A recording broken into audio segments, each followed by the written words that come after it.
Κυρίες και κύριοι, καλησπέρα σας. Καλώς ήρθατε για μια ακόμα βραδιά στο Μακελιό 4.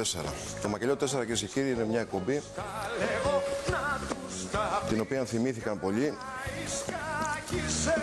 τις ημέρες που προηγήθηκαν όσον αφορά τις πολύ σοβαρές αποκαλύψεις που έγιναν και ξεκίνησαν από την προηγούμενη Τετάρτη το βράδυ για την σοβαρότατη υπόθεση του ταχυδρομικού ταμιευτηρίου και της διασπάθησης δημοσίου χρήματος από πρόσωπα υπεράνω υποψίας. Δηλαδή από τον πρώην πρόεδρο του Παναθηναϊκού, τον κύριο Άγγελο Φιλιππίδη, που σε λίγο θα ακούσετε μια πολύ σοβαρή αποκάλυψη. Εγώ δεν μπορώ να γνωρίζω τις πηγές πληροφόρησης των συνεργατών της εκπομπής, όπως του κύριου Γραμμένου. Καλησπέρα, κύριε Γραμμένα. Καλησπέρα, Στέφανα. Σε λίγο θα δούμε ο κύριος Άγγελος Φιλιππίδης ποια σχέση έχει με την κυρία πρόεδρο επικεφαλή του Ταμείου Χρηματοπιστωτικής Σταθερότητας της χώρας, της κυρίας Ακελαρίου. Μια στενή σχέση. Θα δούμε ο κύριος Φιλιππίδης πού έχει αγοράσει σπίτι στο κέντρο της Αθήνας και πόσο. Θα δούμε ο κύριος Φιλιππίδης πώς συνδέεται με τον κύριο Ρέστη, τον κύριο Βίκτορα Ρέστη, σε κάποιες offshore του Μαυροβουνίου. Θα δούμε επίσης πώς ο κύριος Βίκτορας Ρέστης, όταν υποφθαλμιούσε να αγοράσει την ΠΑΕ Παναθηναϊκός από την οικογένεια Βαρτινογιάννη, συνεννοείται με τον κύριο Φιλιππίδη για να είναι το δεξί του χέρι. Αυτά δεν τα λέμε εμείς. Τι σχέση μπορεί να έχει ο κύριος Φιλιππίδης με τον κύριο Κοντομινά και με την Millennium Bank? Σαφώς. Ούτε τα υιοθετούμε εμείς αυτά τα πράγματα. Εμείς κάνουμε ρεπορτάζ, θέτουμε κάποιους προβληματισμούς και βεβαίως θέτουμε και κάποια άλλα ζητήματα, ας πούμε, τα οποία απασχολούν την επικαιρότητα, η οποία είναι καυτή.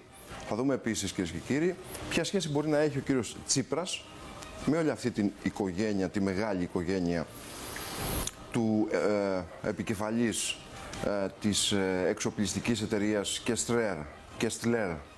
Είναι η εξοπλιστική εταιρεία η οποία χτύπησε και κέρδισε κατά 50% με προέγκριση και με την υπογραφή του Υφυπουργού Εθνικής Άμυνας του κ. Αθανάσιου Δαβάκη τον μειοδοτικό διαγωνισμό με έναν παίκτη, ενού παίκτης, όταν είχαν φύγει όλες οι άλλες εταιρείες απ' έξω, για να πάρει το μεγάλο πρόγραμμα των 10 εκατομμυρίων ευρώ από την Εθνική Μετεωρολογική Υπηρεσία. Και ξαφνικά, εξαπίνης, συλλάβαμε εντός εισαγωγικών τον κύριο Δαβάκη την ώρα που έβαζε την υπογραφή του φαρδιά πλατιά στην εταιρεία Κεστλέρ του κυρίου Κομνόπουλου, τον οποίον είχε κατονομάσει ο κύριος Κάντας στον ανακριτή ότι ήταν μια από τις εταιρείες που τον μίζωνε σώνει και καλά και του ζητούσε επιτακτικά ραντεβού, έλα εδώ να σου δώσουμε 400 χιλιάρικα για να περάσεις τους πυράβλους εδάφους ή αέρος, εδάφους ήταν στην προκειμένη περίπτωση, για το πολεμικό ναυτικό, τους πυράβλους Εξωσέτ. Έλα να νταρπάξεις, λέει ο κύριος Κάντας, έτσι, δεν το λέμε εμείς, για να αγοράσουμε.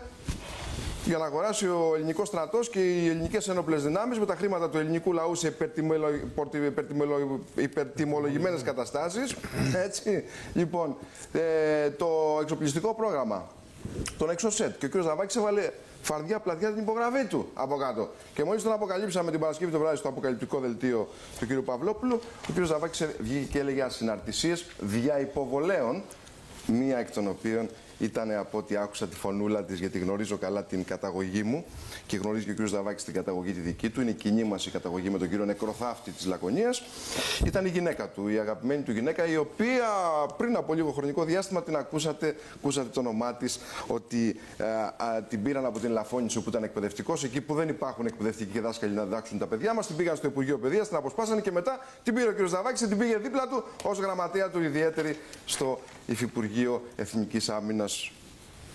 Μια ιστορία που προσβάλλει βαθύτατα τον κύριο Αβραμόπουλο και θα έπρεπε να του κόψει το κεφάλι. Αλλά ο κύριος Δαβάκης, βλέπετε, έχει ισχυρούς προστάτες και ο μοναδικός μεγάλος του προστάτης είναι ο κύριος Μουρούτης και ο κύριος Σαμαράς στην Συγκρού. Ιδιωτικοποίηση και τα καψιμία. Καλησπέρα, κύριε Αμυρά. Καλησπέρα. Καλησπέρα, κυρία Δημητριάδου. Καλησπέρα. Καυτά τα θέματα. Καλησπέρα και κύριε Τόμπρα. Κύριε Τόμπρας, που μαζί είχαμε ξεκινήσει μια ιστορία με την. Κυρίες και κύριοι, 24 Οκτωβρίου 2010 το Μακελιό είχε ξεκινήσει πρώτο στο Contra Channel, εκεί που ο τότε εκδότης έλεγε κοπανάτε το Γεωργάκη να τον ρίξετε, και μόλις ρίξαμε τον Γεωργάκη και το Σαμαράς, Πήραμε τον Πούλογλου από το κόντρα και πήγαμε στο σπίτι μας. Πήραμε τον Πούλογλου. Μαζεύτηκαν τότε σαν τα κοράκια στο ξενοδοχείο Πλάζα ο κύριος Γιώργος Κουρής, ο κύριος Μάκης Κουρής και ο κύριος... ξεχνάω το όνομά του τώρα, ένας με άσπρα μαλλιά. Ο κύριος Ταλαμάγκας, πέρα και ο Ταλαμάγκα. Ακούστε κύριε, δεν θα τα πούμε όλα. Δεν θα τα πούμε όλα απόψε. Έτσι. Μαζεύτηκαν λοιπόν οι Τριανδρία, φέρανε τον έναν απέναντί τους και του είπαν, λέω παιδιά, γιατί ήρθατε 3 άτομα εδώ πέρα, τι θα γίνει αναμέτρηση στο Ελπάσο ή στο Ελπλάζα? Και μου λένε, ξέρεις, δεν μπορούμε να συνεχίσουμε τη συνεργασία μας, πιέζει η κυβέρνηση, πρέπει να φύγεις. Εγώ θα λέω την αλήθεια όπου και αν βρίσκομαι. Μυαλό, κύριε Χίο, από το Άλτερ με τον κύριο Κουρί. Δεν έβαλες μυαλό και να τι έπαθες. Καλησπέρα Γιώργο, σ' αγαπάω, είσαι φίλος μου. Ελλάδα, το ταχυδρομικό ταμείο. Καλησπέρα Γιώργο, σ' αγαπάω, είσαι φίλος μου. Ξέρεις πως κόσμος έτρωγε από εκεί. Εσύ διάλεξες αυτόν τον δρόμο. Η κυβέρνηση Σαμαρά σε πήγε φυλακή, στο Ναύπλιο, εκεί που ήρθα και σε είδα Γιώργο. Κατάχλωμο. Και συγχαρητήρια στην εκδοτική σου προσπάθεια, την Contra News, την οποία στηρίζουμε γιατί τη διαβάζουμε. Και πάει και καλά. Δεν είχα πρόβλημα, σας πληροφορώ, με τον κύριο Γιώργο Κουρί, κανένα απολύτως πρόβλημα. Είχαμε τον κύριο Μάκη Κουρί, ο οποίος ήταν ο ηθήνων νους για να εκπαραθυρωθεί την περίοδο των μεγάλων αποκαλύψεων για το ταχυδρομικό ταμιευτήριο και την κυβέρνηση Σαμαρά και την κυβέρνηση Σαμαρά, μάλλον, και την διακομματική κυβέρνηση Παπαδήμου. Τότε λοιπόν είχαμε αντιμετωπίσει σοβαρότατα προβλήματα ύπαρξης και με αποτέλεσμα να εκπαραθυρωθούμε από το συγκεκριμένο τηλεοπτικό σταθμό και να μας φιλοξενήσει το Extra Channel, το οποίο και ευχαριστούμε, και μετά το Zoom που επίσης ευχαριστούμε. Όμως, έτσι. Δικαιωνόμαστε διότι, κοιτάξτε, δικαιωνόμαστε γιατί στις 24 Οκτωβρίου και Κύριε του 2010 είχαμε ξεκινήσει να αποκαλύπτουμε λιθαράκι, το δείτε σε λίγο. Ποια ήταν η εταιρεία i4Sense του κυρίου Ανδρίκου Παπανδρέου και πώς ο κύριος Ανδρίκος Παπανδρέου αποδεικνύεται απόψε ότι είναι πολύ μεγάλος ψεύτης. Και τον κατονομάζω ως ψεύτη και τον καλώ να με μηνύσει.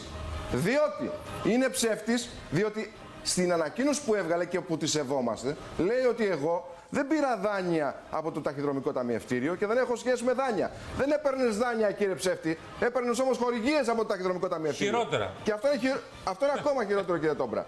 Έπαιρνες χορηγίες τις οποίες ποτέ δεν δήλωσες. Πόσες ήταν? Και δεν τις μάθαμε ποτέ. Στέφανε, εκεί οι χορηγίες δεν επιστρέφονται. Τουλάχιστον το δάνειο έχεις μια υποχρέωση να το επιστρέψεις. Στη χορηγία δεν την επιστρέφεις. Είναι μια χαριστική πράξη. Τι ώρα, κύριε Τόμπρα, να το επιστρέψεις το δάνειο? Το δάνειο, ναι, μετά τις 12. Δεν έπαιρνε, κύριε Τόμπρα. Ακούστε με, μην μου κάνετε, θα σας δώσω το λόγο. Απλώς να σας πω λίγο τα θέματα για να σας προετοιμάσω κιόλας, σας προειδεάσω. Δεν έπαιρνες μόνο δάνεια, χορηγίες, κύριε Ανδρίκο Παπανδρέου, από το ταχυδρομικό ταμιευτήριο, και πάρει λεφτά και από τη ΔΕΗ τότε. Εδώ ανοίγουμε άλλο θέμα. Κυρία Πόπη Παπανδρέου, κυρία εισαγγελεύς κατά της διαφθοράς, έχετε πολλά να ακούσετε απόψε εδώ πέρα, γιατί πιθανώς σας ακούσε φύγει. Είναι λογικό. Έχει τεράστιο όγκο η γυναίκα αυτή, ας πούμε, την κυρία Ράικου. Και τον κύριο Ανδρεάδη που ψάχνει επίσης και ο κύριος Ανδρεάδης, ο ανακριτής που ψάχνει το ταχυδρομικό ταμιευτήριο, και θα πάει αύριο ό,τι κατάπτωση της ελληνικής δικαιοσύνης να τρέχει, να βάζουν τον ανακριτή να πηγαίνει στο ιατρικό κέντρο του αιμοδότη του κυρίου Σαμαρά, του κυρίου Αποστολόπουλου, για να πάρει απολογία από τον κατηγορούμενο, τον κύριο Κοντομινά, που κατά διαβολική σύμπτωση λίγες ώρες πριν εκδοθεί το ένταλμα σύλληψη, ο κύριος Κοντομινάς είχε πληροφόρηση για την έκδοση του εντάλματος. Είχε πληροφόρηση για την έκδοση του εντάλματος. Διότι το ένταλμα. Θέλετε να ακούσετε τις αλήθειες ή να πάμε στο διάλογο να σκοτώσουμε ένα βήμα πάψω από εδώ? Δηλαδή, τι να κάνω? Να μην τις πω τις αλήθειες, να κάτσω σπίτι μου? Να κάτσω σπίτι μου, να ησυχάσω, να ηρεμήσω? Να σταματήσω πια αυτή την ιστορία, αυτό το βάσανο που λέγεται αλήθεια, διότι μία είναι η αλήθεια. Δεν είναι 10, μία είναι, μία που πάει να μας τη βγάλουν με 10 πλευρές πιστωτικών καρτών. Πάει ο ανακριτής στο ιατρικό κέντρο για να πάρει απολογία. Να γκρεμοτσακιστεί και να πάει στον ανακριτή. Ποιος είναι αυτός? Δεν κατάλαβα. Είναι ο πρώτος πολίτης της χώρας, κυβερνάει τον τόπο, και επειδή έχει κανάλι, τι έγινε? Ο φουκαράς που τον τραβολογάνε, που του περνάνε βραχιολάκια, που τον πηγαίνουν σαν σκουπίδι στις μεταγωγές, δεν έχει ψυχή. Πάει ο ανακριτής στη σουίτα του ιατρικού κέντρου για να πάρει απολογία. Γιατί είναι άρρωστος, ετοιμοθάνατος? Να του πάμε όρο ζωής και αιμοδοσίας. Αλλά ξέρει γιατί πήγε εκεί. Γιατί εκεί είναι άβατο. Διότι ο ιδιοκτήτης του είναι αιμοδότης του κυρίου Πρωθυπουργού της χώρας. Ναι ή όχι?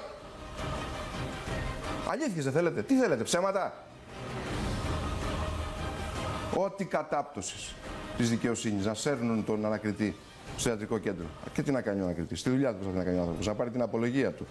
Και αν προφυλακιστεί, θα πάει η κλούβα των μεταγωγών του 50 στη σουίτα να παραλάβει τον κύριο Κοντομινά και να το πάει στον Κορυδαλό. Ή θα φτιαχτεί καμιά ειδική σουίτα στον Κορυδαλό με πισίνα, όπως είχε φτιάξει ο κ. Αραβαντινός? Θα δείτε σε λίγο όλα τα ντοκουμέντα. Όπως θα δείτε σε λίγο τον κύριο Δαβάκη, θα τον λυπηθείτε. Τον νεκροθάφτη. Γιατί τον λέω νεκροθάφτη? Γιατί ο κύριος Δαβάκης, δεν έχω να μας δει προσωπικό, μου είναι συμπαθέστατος. Αλλά συνηθίζει για να κερδίζει τις εκλογές στην Λακωνία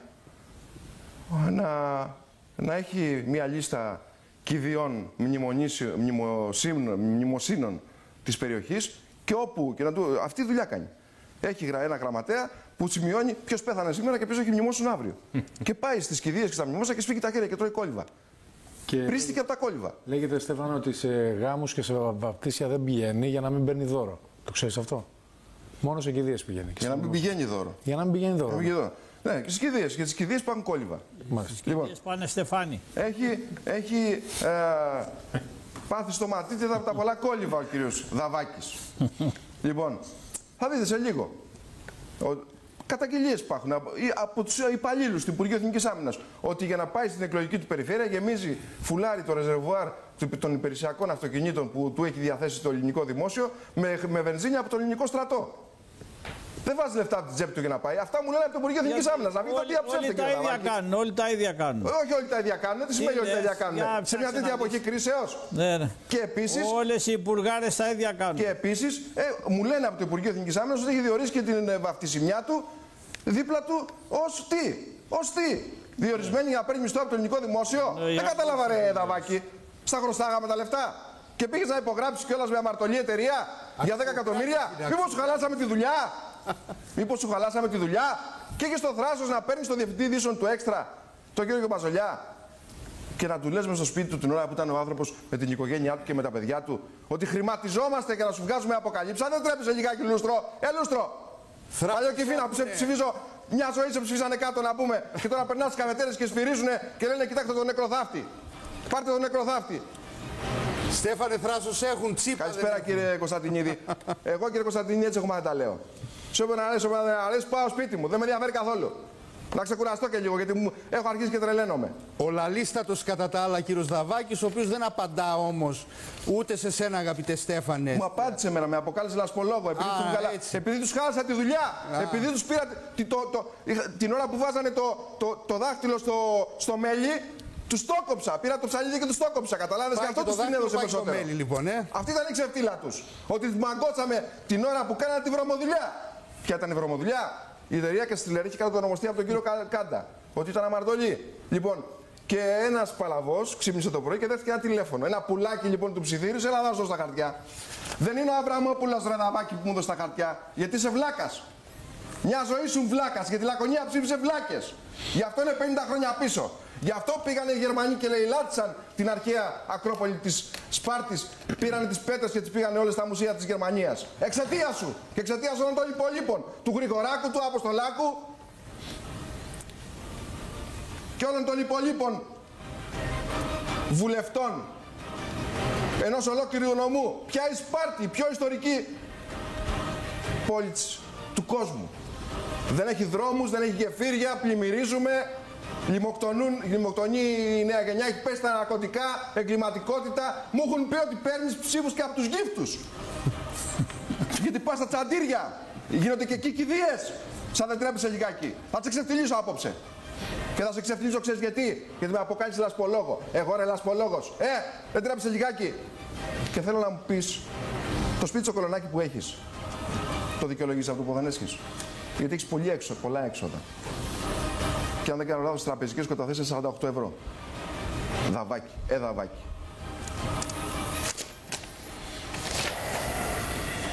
Καλησπέριζω και τον κύριο Κωνσταντινίδη, συνάδελφο δημοσιογράφο και συνεργάτη της εφημερίδας Ελεύθερη Ώρα. Καλησπέρα και από μένα. Πάμε να ξεκινήσουμε, κυρίες και κύριοι, από το θέμα το οποίο απασχολεί την επικαιρότητα. Αυτές είναι οι... Ο Γιάννης, εντάξει, ο Γιάννης είναι πάντα... Παντός καιρού. Η σταθερή αξία του... Μου έχει δώσει με καλησπέρα σε μια και κάτι. Του μακελιό. Σταθερή αξία. Σήκω πάνω ρε να σε βλέπουμε λίγο που έχεις πέσει κάτω σαν το... Θα σε δει ο Δαβάκης και θα νομίζω ότι πέθανες και θα δεις την κηδεία σου, κακομοίρη. Κακομοίρη. Σήκω πάνω. Ο Δαβάκης κάτι τέτοια θέλει να βλέπει. Έχεις πεθάνει και είσαι όρθιος. Είναι ψηλός ο Κωνσταντινίδης, τι θα κάνω εγώ τώρα. Πέθανε και είσαι όρθιος, ακομήρη. Πέθανε και είσαι όρθιος. Σήκω πάνω. Σαν το Βενιζέλο και εσύ έχεις πεθάνει και αυτός και είναι όρθιος. Καρέκλα και αυτό είναι κοντός. Λοιπόν, πάμε στο θέμα των ημερών που αφορά, κυρίες και κύριοι, τις προφυλακές Χρυσής Αυγής. 3 ακόμα βουλευτές Χρυσής Αυγής πήγαν στην Ψηρού. Το σχέδιο είναι ξεκάθαρο. Και εμένα δεν με ενδιαφέρει αν λέγεται Χρυσή Αυγή, αν λέγεται Κουκουέ, αν λέγεται ΣΥΡΙΖΑ, ΚΝΕ, ΠΑΜΕ, ΠΑΚ. Δεν με νοιάζει καθόλου. Το σχέδιο είναι ξεκάθαρο. Η Χρυσή Αυγή αυτή τη στιγμή, κυρίες και κύριοι, στις δημοσκοπήσεις συγκεντρώνει 15 με 20%. Ξεκάθαρο. Δεν υπάρχει καμία αμφιβολία γι' αυτό. Σας το λέω, ακόμα και οι υπάλληλοι εταιρεών δημοσκοπήσεων μου έχουν δώσει ποσοστά. Η Νέα Δημοκρατία είναι γύρω στο 10,3% και το Πασόκ είναι κάτω από το 3%, είναι γύρω στο 2,5%, 2,3% με 2,5% ο κ. Βενιζέλος. Εκεί βρίσκεται η δημοσκοπική καρφίτσα και δύναμη των δύο κομμάτων αυτών. Η Νέα Δημοκρατία 10,3 μου δίνουν υπάλληλοι μέσα από τις εταιρείες δημοσκοπήσεων. Ναι, μιλάω μαζί τους. Έχετε κανένα πρόβλημα? Και ένας δημοσκόπος, ο οποίος έχει πάρει εργολαβίες με το δημόσιο, έχει δώσει 3 δημοσκοπήσεις με τον ίδιο αριθμό στη γερμανική, στην αμερικανική και στη βρετανική πρεσβεία. Και δίνουν τη Νέα Δημοκρατία κάτω από το 12%, κάτω από το 14%. Το Πασόκ το δίνουν οι συγκεκριμένοι να μην μπαίνει στη Βουλή. Σε ένα τέτοιο λοιπόν κλίμα πανικού, η Νέα Δημοκρατία. Στέφαν. Ναι, το επίσημο Πασόκ. Υπάρχει το Πασόκ το οποίο την έχει κάνει και έχει πάει από ΣΥΡΙΖΑ μεριά. Ναι. Εντάξει, και ένα 10% αυτό. Έτσι. Λοιπόν, βάσει λοιπόν αυτών των ποσοστών που βλέπει η Συγκρού και το Μαξίμου, έχει πάθει πανικό. Το σχέδιο B, λοιπόν, το σχέδιο Β, είναι να προφυλακιστούν τα 2 τρίτα της κοινοβουλευτικής ομάδας Χρυσής Αυγής. Ώστε να μην υπάρχει κοινοβουλευτική. Να μην υπάρχει κοινοβουλευτική ομάδα, να σε εικονώ. Δεν με νοιάζει να λέγεται Χρυσή Αυγή. Εγώ ξέρω ότι είναι ένα κόμμα που το έχουν ψηφίσει 500.000 Έλληνες. Δεν με ενδιαφέρει. Και το Κουκουέ να ήταν στη θέση τους, τα ίδια πράγματα θα έλεγα. Ξεχάστε από μένα παραταξιακούς συναισθηματισμούς. Δεν ψηφίζω κανέναν από αυτούς. Τέλος. Σας το λέω ξεκάθαρα. Και δεν θα πάω να ψηφίσω στις επόμενες εκλογές. Δεν είναι παράδειγμα αυτό. Δεν είναι παράδειγμα αυτό προς μιμήση. Όλος ο ελληνικός λαός πρέπει να πάει να ψηφίσει. Αλλά τι πάνε να κάνουν? Πάνε να θέσουν εκτός νόμου το κόμμα της Χρυσής Αυγής, θα βγάλουν ειδικό νόμο και θα δείτε ότι μπορεί να ψηφιστεί ειδικός νόμος από τη Βουλή και γίνεται αυτό. Ας αφήσουν ότι δεν γίνεται. Γίνεται και παραγίνεται. Η εισαγγελία του Αριού Πάγου δεν θα κυρώσει τα ψηφοδέλτια. Δεν θα κυρώσει τα ψηφοδέλτια, όχι ακυρώσει, κυρώσει τα ψηφοδέλτια του κόμματος Χρυσής Αυγής. Δεν θα κατέβει αυτό που προσπαθούν να κάνουν, αυτό το σχέδιο. Αν τους βγει, τους βγήκε. Αν δεν τους βγει, δεν τους βγήκε. Δεν θα κατέβει η Χρυσή Αυγή με ενιαίο ψηφοδέλτιο και θα προσπαθήσουν να την εκπαραθυρώσουν από την εκλογική διαδικασία του Μαΐου των δημοτικών και ευρωεκλογών. Θα δημιουργήσουν τον ασημένιο ήλιο και θα πάρει ένα 20-22% και θα υπάρχει αντιπολίτευση ο ασημένιος ήλιος. Μα μπορούμε να κατέβουν με άλλη ονομασία. Αυτό είναι το σχέδιο της Συγκρού. Είναι ξεκάθαρο. Αυτό τους έχουν στη φυλακή όλους. Δεν μιλάμε με τα ίδια στελέχη. Αυτοί έξω μπορεί να κατεβάσουν νέους Αυτοί που θα είναι έξω δεν θα μπορούν να εκπροσωπήσουν. Μιλάμε για νέα φιντάνια τώρα που έχει δημιουργήσει αυτή η Δεν θα μπορούν να εκπροσωπήσουν. Το σχέδιο της Συγκρού, κύριε, αυτό είναι. Είναι ξεκάθαρο. Υπάρχουν βέβαια μέσα στην. Και εν ώψη βέβαια ευρωεκλογών και δημοτικών και μπορεί να γίνουν και εθνικές βέβαια. Υπάρχουν μέσα στη Συγκρού κάποιες αντικρουόμενες όμως απόψεις. Ένας από αυτούς ο οποίος έχει εκφράσει μια πιο μετριοπαθή άποψη είναι ο Γενικός Γραμματέας της Κοινοβουλευτικής Ομάδας και ένας από τους στενούς φίλους πολλά χρόνια του κ. Σαμαρά, ο κ. Μπαλτάκος. Ο κ. Μπαλτάκος λέει. Ορίστε. Γενικός Γραμματέας του Υπουργικού Συμβουλίου. Ναι, ο κ. Μπαλτάκος. Σωστά. Ο κ. Μπαλτάκος είναι πιο μετριοπαθής. Λέει: όχι, μην πάτε εκεί. Μην πάτε στη σύγκρουση μαζί τους. Δεν μας συμφέρει. Πολλοί από αυτούς που μας ψηφίζουν, σαν από αντίδραση, θα χολωθούν και θα μας φύγουν και θα πάνε εκεί. Μην το κάνετε αυτό το πράγμα. Και ο κύριος Φαΐλος Κρανιδιώτης επίσης έχει κάποιες παρεμφερείς απόψεις, τις οποίες έχει πει στον κύριο Σαμαρά. Όμως ο κύριος Σαμαράς, είμαι σε θέση να γνωρίζω ότι έχει χαράξει μια δική του γραμμή. Θα το πάω, λέει, μέχρι τέλους. Είναι δική του η γραμμή, Στέφανο? Δεν ξέρω αν είναι δική του γραμμή. Λέει, θα το πάω μέχρι τέλους. Θα τους τσακίσω, θα τους λιώσω, θα τους συντρίψω. Το είπε, το έχει δηλώσει. Στην εφημερίδα Πρώτο Θέμα και κάνει αυτή τη δήλωση. Θα τους συντρίψω. Δεν μπορούν αυτό τελώς να κυβερνήσουν. Ούτε ο δικοματισμός στέκει πλέον. Αφού το Πασόκ έχει κατέβει στο 2 και 3%, δεν πρόκειται να κάνουν κυβέρνηση. Οπότε αποβλέπουν στο να πάρουν ψήφους από τη Χρυσή Αυγή. Επίσης, τίθεται ένα θέμα κοινοβουλευτικής πλειοψηφίας της συγκυβερνήσεως, διότι όταν συρρικνωθεί η κοινοβουλευτική ομάδα, κύριε Τόμπρα, της Χρυσής Αυγής, αυτομάτως η απόλυτη πλειοψηφία στο Ελληνικό Κοινοβούλιο πέφτει κάτω από τους 150 βουλευτές και πάει στους 147-148. Οπότε περνάνε πιο εύκολα όλα αυτά τα έσχη που περνάνε. Έτσι. Οπότε με 147-148 έχεις την απόλυτη πλειοψηφία, έτσι, δεν είναι 151. Έχεις διαδηλωμένοι με λιγότερα. Να κάνω λάθος εγώ και δεν το έχω Όχι, το λέτε γιατί και το Σύνταγμα το κατοχυρώνει. Αυτό είναι 147. Μειώνονται οι απαρτίες. Μειώνονται οι απαρτίες. Έχει πρόβλημα. Δεν υπάρχει ψήφο, σωστά. Ναι, αυτό μπορούμε που λέω να νομοθετούμε 147. Με λιγότερο, ναι. Μειώνονται οι απαρτίες. Δεν τίθεται θέμα επιστολικής ψήφου. Όχι. Δεν υπάρχει επιστολική. Άρα λοιπόν, με 147-148, ακόμα και 146, αν πάνε άλλοι 3 μέσα βουλευτές της Χρυσής Αυγής, ή κάποιοι βουλευτές του ΣΥΡΙΖΑ, γιατί το αποκλείουμε αυτό, και του ΣΥΡΙΖΑ δεν μπορείτε να κοιμάστε ήσυχοι, διότι οι πληροφορίες λένε ότι κάποια στιγμή θα στραφεί αυτή η ιστορία των διώξεων και του πογκρόμ και εναντίον σας. Ποτέ δεν είναι μονοπλευρή. Όταν ξεκινάει κάτι, ξεκινάει για όλους. Λοιπόν, πάμε να δούμε τα ρεπορτάζ που έχουμε ετοιμάσει. Τα γνωρίζει ο κόσμος, κάποιοι από αυτά όμως δεν τα γνωρίζει. Έχει κάνει πραγματικά οι δηλώσεις που προβληματίζουν ο κύριος Αλέξης Κούγιας, που τον κύριο Κούγια δεν τον έχω ακούσει να καταφέρεται εναντίον ανακριτών και δικαστών. Τα πάει καλά μαζί τους. Συνήθως ναι. Είναι μετριοπαθής. Όμως οι δηλώσεις που έκανε ο κύριος Κούγιας είναι πάρα πολύ σημαντικές. Και ο κύριος Κούγιας, αφήστε. Μπορεί ο άνθρωπος να έχει κάνει τις δικές του ιστορίες στους αγωνιστικούς χώρους, μπορεί να έχει κάνει τα δικά του λάθη στην προσωπική του ζωή, αλλά σαν ποινικολόγος, η εκτίμησή μου είναι, γιατί τον ξέρω πολλά χρόνια, είναι αξιόλογος. Και η δικιά μου. Είναι καλός ποινικολόγος. Ξέρει ποινικό. Δεν ξέρω ποια είναι η εκτίμησή σας. Αλίμονο, δεν είναι τόσο. Είναι μάχημος συνάδελφος. Εγώ τουλάχιστον τον γνωρίζω και προσωπικά. Και γνωρίζει, βέβαια, και γνωρίζει και έχει την εμπειρία. Ναι. Αλλά πιστεύω ότι είχε και την προσέγγιση στο σύνολο της δικογραφίας να εκτιμήσει κάποια πράγματα, να δει και να διαβλέψει και να δούμε τελικά. Εγώ την άκουσα βέβαια τη δήλωση χθες του Αλέξη του Κούγια και να την ξαναδούμε. Καλός ποινικολόγος είναι και ο κύριος Τάκης Μιχαλόλιας, ανεξαρτήτως που λένε. Τα ακούμε και αυτά. Ήταν, λέει, δικηγόρος του Κοσκοτά, ήταν δικηγόρος του ενός. Εξαίρετος άνθρωπος πάνω απ' όλα και συνάδελφος. Δεν είναι φίλος μου, είναι καλός ποινικολόγος ο κ. Μιχαλόλιας.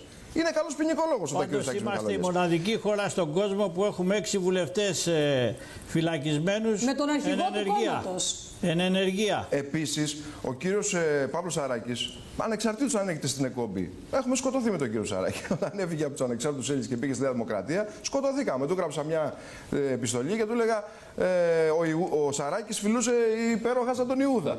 Λοιπόν, έχουμε τσακιστεί με τον κύριο Σαράκη. Επίσης, ο κύριος Νίκος Αντωνιάδης, που ανέλαβε τώρα ποινικολόγος. Ακούστε, οι πολιτικές πεποιθήσεις δεν έχουν να κάνουν με την ικανότητα, την επαγγελματική, την δικηγορική κατάρτιση και όλα τα άλλα. Στέφανε, αυτό που έγινε με τη Χρυσή Αυγή, άσχετα αν συμφωνεί κανένας όχι με την πολιτική της Χρυσής Αυγής, όλος ο σοβαρός νομικός κόσμος της χώρας το καταδίκασε. Ανεξάρτητα πολιτικών πεποιθήσεων. Μα βγήκαν οι πιο επώνυμοι δικηγόροι στο ποινικό κομμάτι, οι μάχημοι, αυτοί που είναι κάθε μέρα στα δικαστήρια. Δεν λέω αυτούς που κάνουν τους καθηγητές ή που έχουν να πάνε στο δικαστήριο 10 χρόνια. Αυτοί που είναι κάθε μέρα στα δικαστήρια και το καταδικάσανε. Και το καταδικάσανε γιατί είναι απαρχή άλλων καταστάσεων. Μάλιστα. Όσοι πιστεύουν ότι το θέμα αυτό θα μείνει στη Χρυσή Αυγή, πλανώνται. Θα προχωρήσει για αλλού. Με το ίδιο σκεπτικό αύριο θα συλλαμβάνονται και δημοσιογράφοι. Όλοι θα συλληφθούν. Πάμε για συλλήψη δημοσιογράφων, κύριε Κωνσταντινίδη. Πάμε για συλλήψη. Είστε ένας από αυτούς, μου λένε. Καλά, πλάκα κάνω, μην το παίρνετε. Μπορεί να είμαι και εγώ έτσι. Πάντως οι πολιτικές πεποιθήσεις του οποιοδήποτε δικηγόρο δεν έχουν να κάνουν με τη δικηγορική του κατάρτιση, τη νομική του κατάρτιση. Πάμε να δούμε το πρώτο ρεπορτάζ που αφορά τις προφυλακίσεις της Χρυσής Αυγής. Στο μακελιό.gr ήταν παρόν όλο το 48ωρο και στις υποθέσεις Γερμενή Ηλιόπουλου και στην απολογία Μπούκουρα. Έχει καταγράψει αποκλειστικά πλάνα και από το περιστατικό των αποδοκιμασιών και των ύβρεων κατά των δημοσιογράφων. Και θα τα δούμε σε λίγο αυτά. Για να τα παρακολουθήσουμε.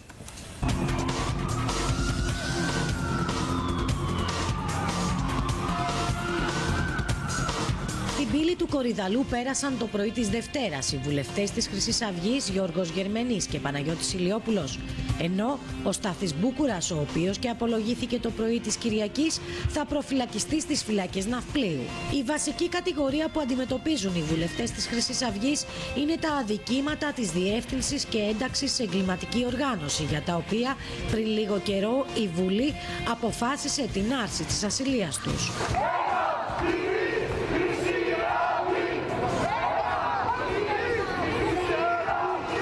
Ωστόσο, ο Αλέξης Κούγιας, δικηγόρος του Στάθη Μπούκουρα, χαρακτήρισε προκλητική και προαποφασισμένη την προφυλάκηση του πελάτη του, για τον οποίο δεν υπάρχει μέσα στη δικογραφία, σύμφωνα με το δικηγόρο του, το παραμικρό στοιχείο που να αποδεικνύει ναζιστική συμπεριφορά. Κάποιοι νομίζουν ότι θα πάρουν τις ψήφους της Χρυσής Αυγής, τόνισε χαρακτηριστικά ο κύριος Κούγιας.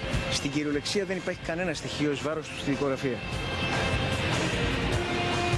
Δυστυχώς έρχονται πολύ δύσκολες μέρες και για τη δικαιοσύνη και για τον τρόπο που απονέμεται στην Ελλάδα. Είμαι 40 χρόνια δικηγόρος. Αυτό που γίνεται αυτό το τελευταίο χρονικό διάστημα, να γίνεται η πολιτική μέσα από τη δικαιοσύνη και μέσα από εντυπωσιακές ποινικές διώξεις και κρατήσεις, δεν το έχω ξανασυναντήσει ποτέ. Τα μεσάνυχτα του Σαββάτου και μετά τις μαραθώνιες απολογίες των βουλευτών της Χρυσής Αυγής, Παναγιώτη Ηλιόπουλου και Γιώργου Γερμενή, με ομόφωνη απόφαση των δικαστικών αρχών, κρίθηκαν προφυλακιστέοι. Στο υπόμνημά του, ο κύριος Ηλιόπουλος αρνήθηκε κάθε συμμετοχή στις πράξεις που του αποδίδονται. Δηλώσεις για την προφυλάκηση του Γιώργου Γερμενή έκανε η σύζυγός του αμέσως μετά την ανακοίνωση της απόφασης. Είμαι περήφανη για το σύζυγό μου και για όλους τους συναγωνιστές. Μάχονται για όλους εσάς, για όλους τους Έλληνες, για σας και τα παιδιά σας. Ωστόσο, η απόφαση ξεσήκωσε θύελλα αντιδράσεων από τους οπαδούς της Χρυσής Αυγής, οι οποίοι βρισκόντουσαν στο εφετείο από νωρίς το πρωί και επιτέθηκαν φραστικά, αλλά και πετώντας αντικείμενα στους δημοσιογράφους και τα τηλεοπτικά συνεργεία που κάλυπταν την πολύ ωρή διαδικασία. Το Μακελιό.gr κατέγραψε τα αποκλειστικά πλάνα.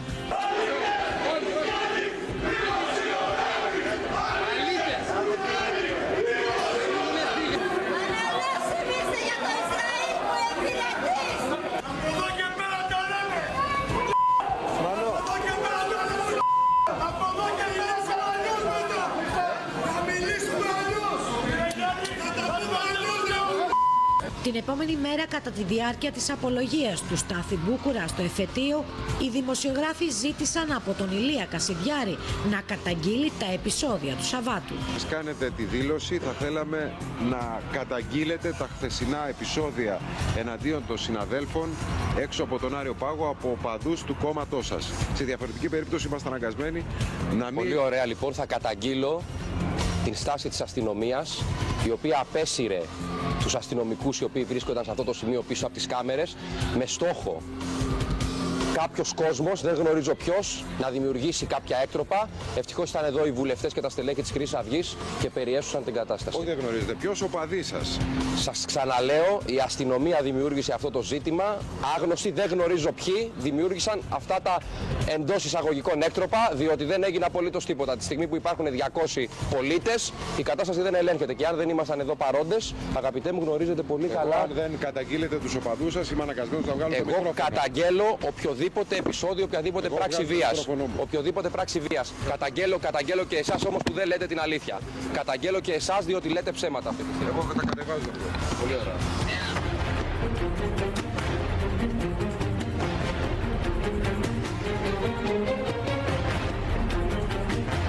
Το πρωί της Δευτέρας, οι βουλευτές Γερμενής και Ηλιόπουλος οδηγήθηκαν στα κελιά τους στον Κορυδαλό. Η Διεύθυνση των Φυλακών ενημέρωσε ότι θα συγκατοικήσουν στο κελί με τον αριθμό 7, το οποίο βρίσκεται δίπλα στο μονόκλινο του προφυλακισμένου βουλευτή Γιάννη Λαγού και στο δίκλινο που συγκατοικούν ο αρχηγός της Χρυσής Αυγής Νίκος Μιχαλολιάκος και ο υπαρχηγός Χρήστος Παπάς.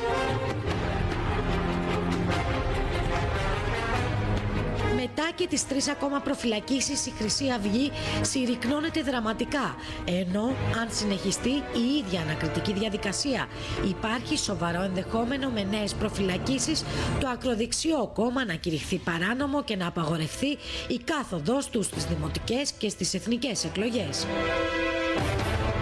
Πάντως, κατά πληροφορίες του Μακελιό, ήδη από τη Δευτέρα τα στελέχη της Χρυσής Αυγής αλλά και οι δικηγόροι τους ετοιμάζουν επίθεση κατά της ανακρίτριας Ιωάννας Κλάπα, που αφορούν το αριστερό της προφίλ και τις αριστερές καταβολές της, όπως ισχυρίζονται. Ήδη τα όργανα άρχισαν να βαράνε από το βράδυ του Σαββάτου με τον Ηλία Παναγιώταρο, όπως ακούγεται στο βίντεο του Μακελιό.gr, να αφήνει σοβαρές αιχμές για την υπόθεση.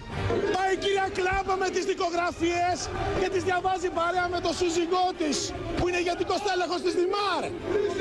Θα τα βγάλουν οι δικηγόροι αυτά.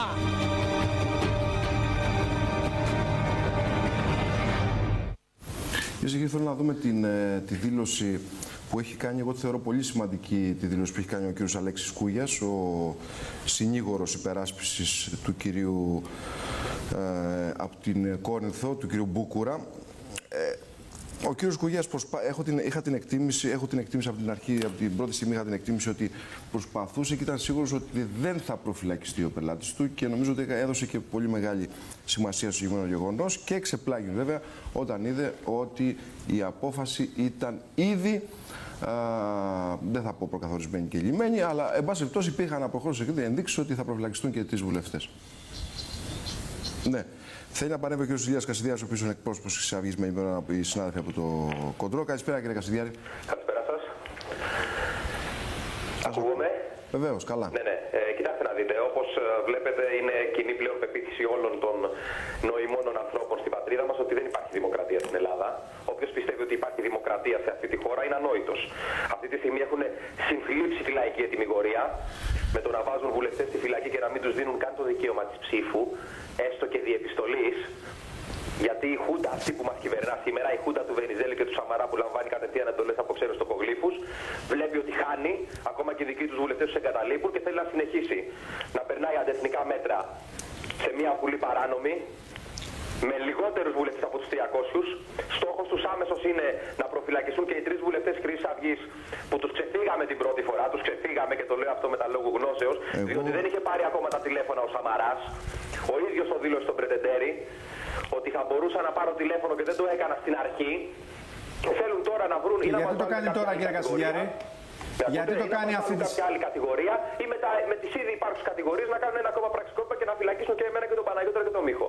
Για να μειωθεί, να συρρυκνωθεί η κοινοβουλευτική μας ομάδα και να κάνουμε πίσω. Και γιατί ο κύριος Σαμαράς δεν το έκανε πριν και το κάνει τώρα, κύριε Κασιδιάρη? Όχι, το είπε ο ίδιος ο Σαμαράς. Γιατί θεωρούσαν ότι είναι δεμένο με το πόρισμα του Βουρλιώτη και πήγε το πόρισμα αυτό στους ανακριτές κατά της διαφθοράς και το ήταν και τραβάγανε τα μαλλιά τους. Ήμουνα μέσα 7 ώρες.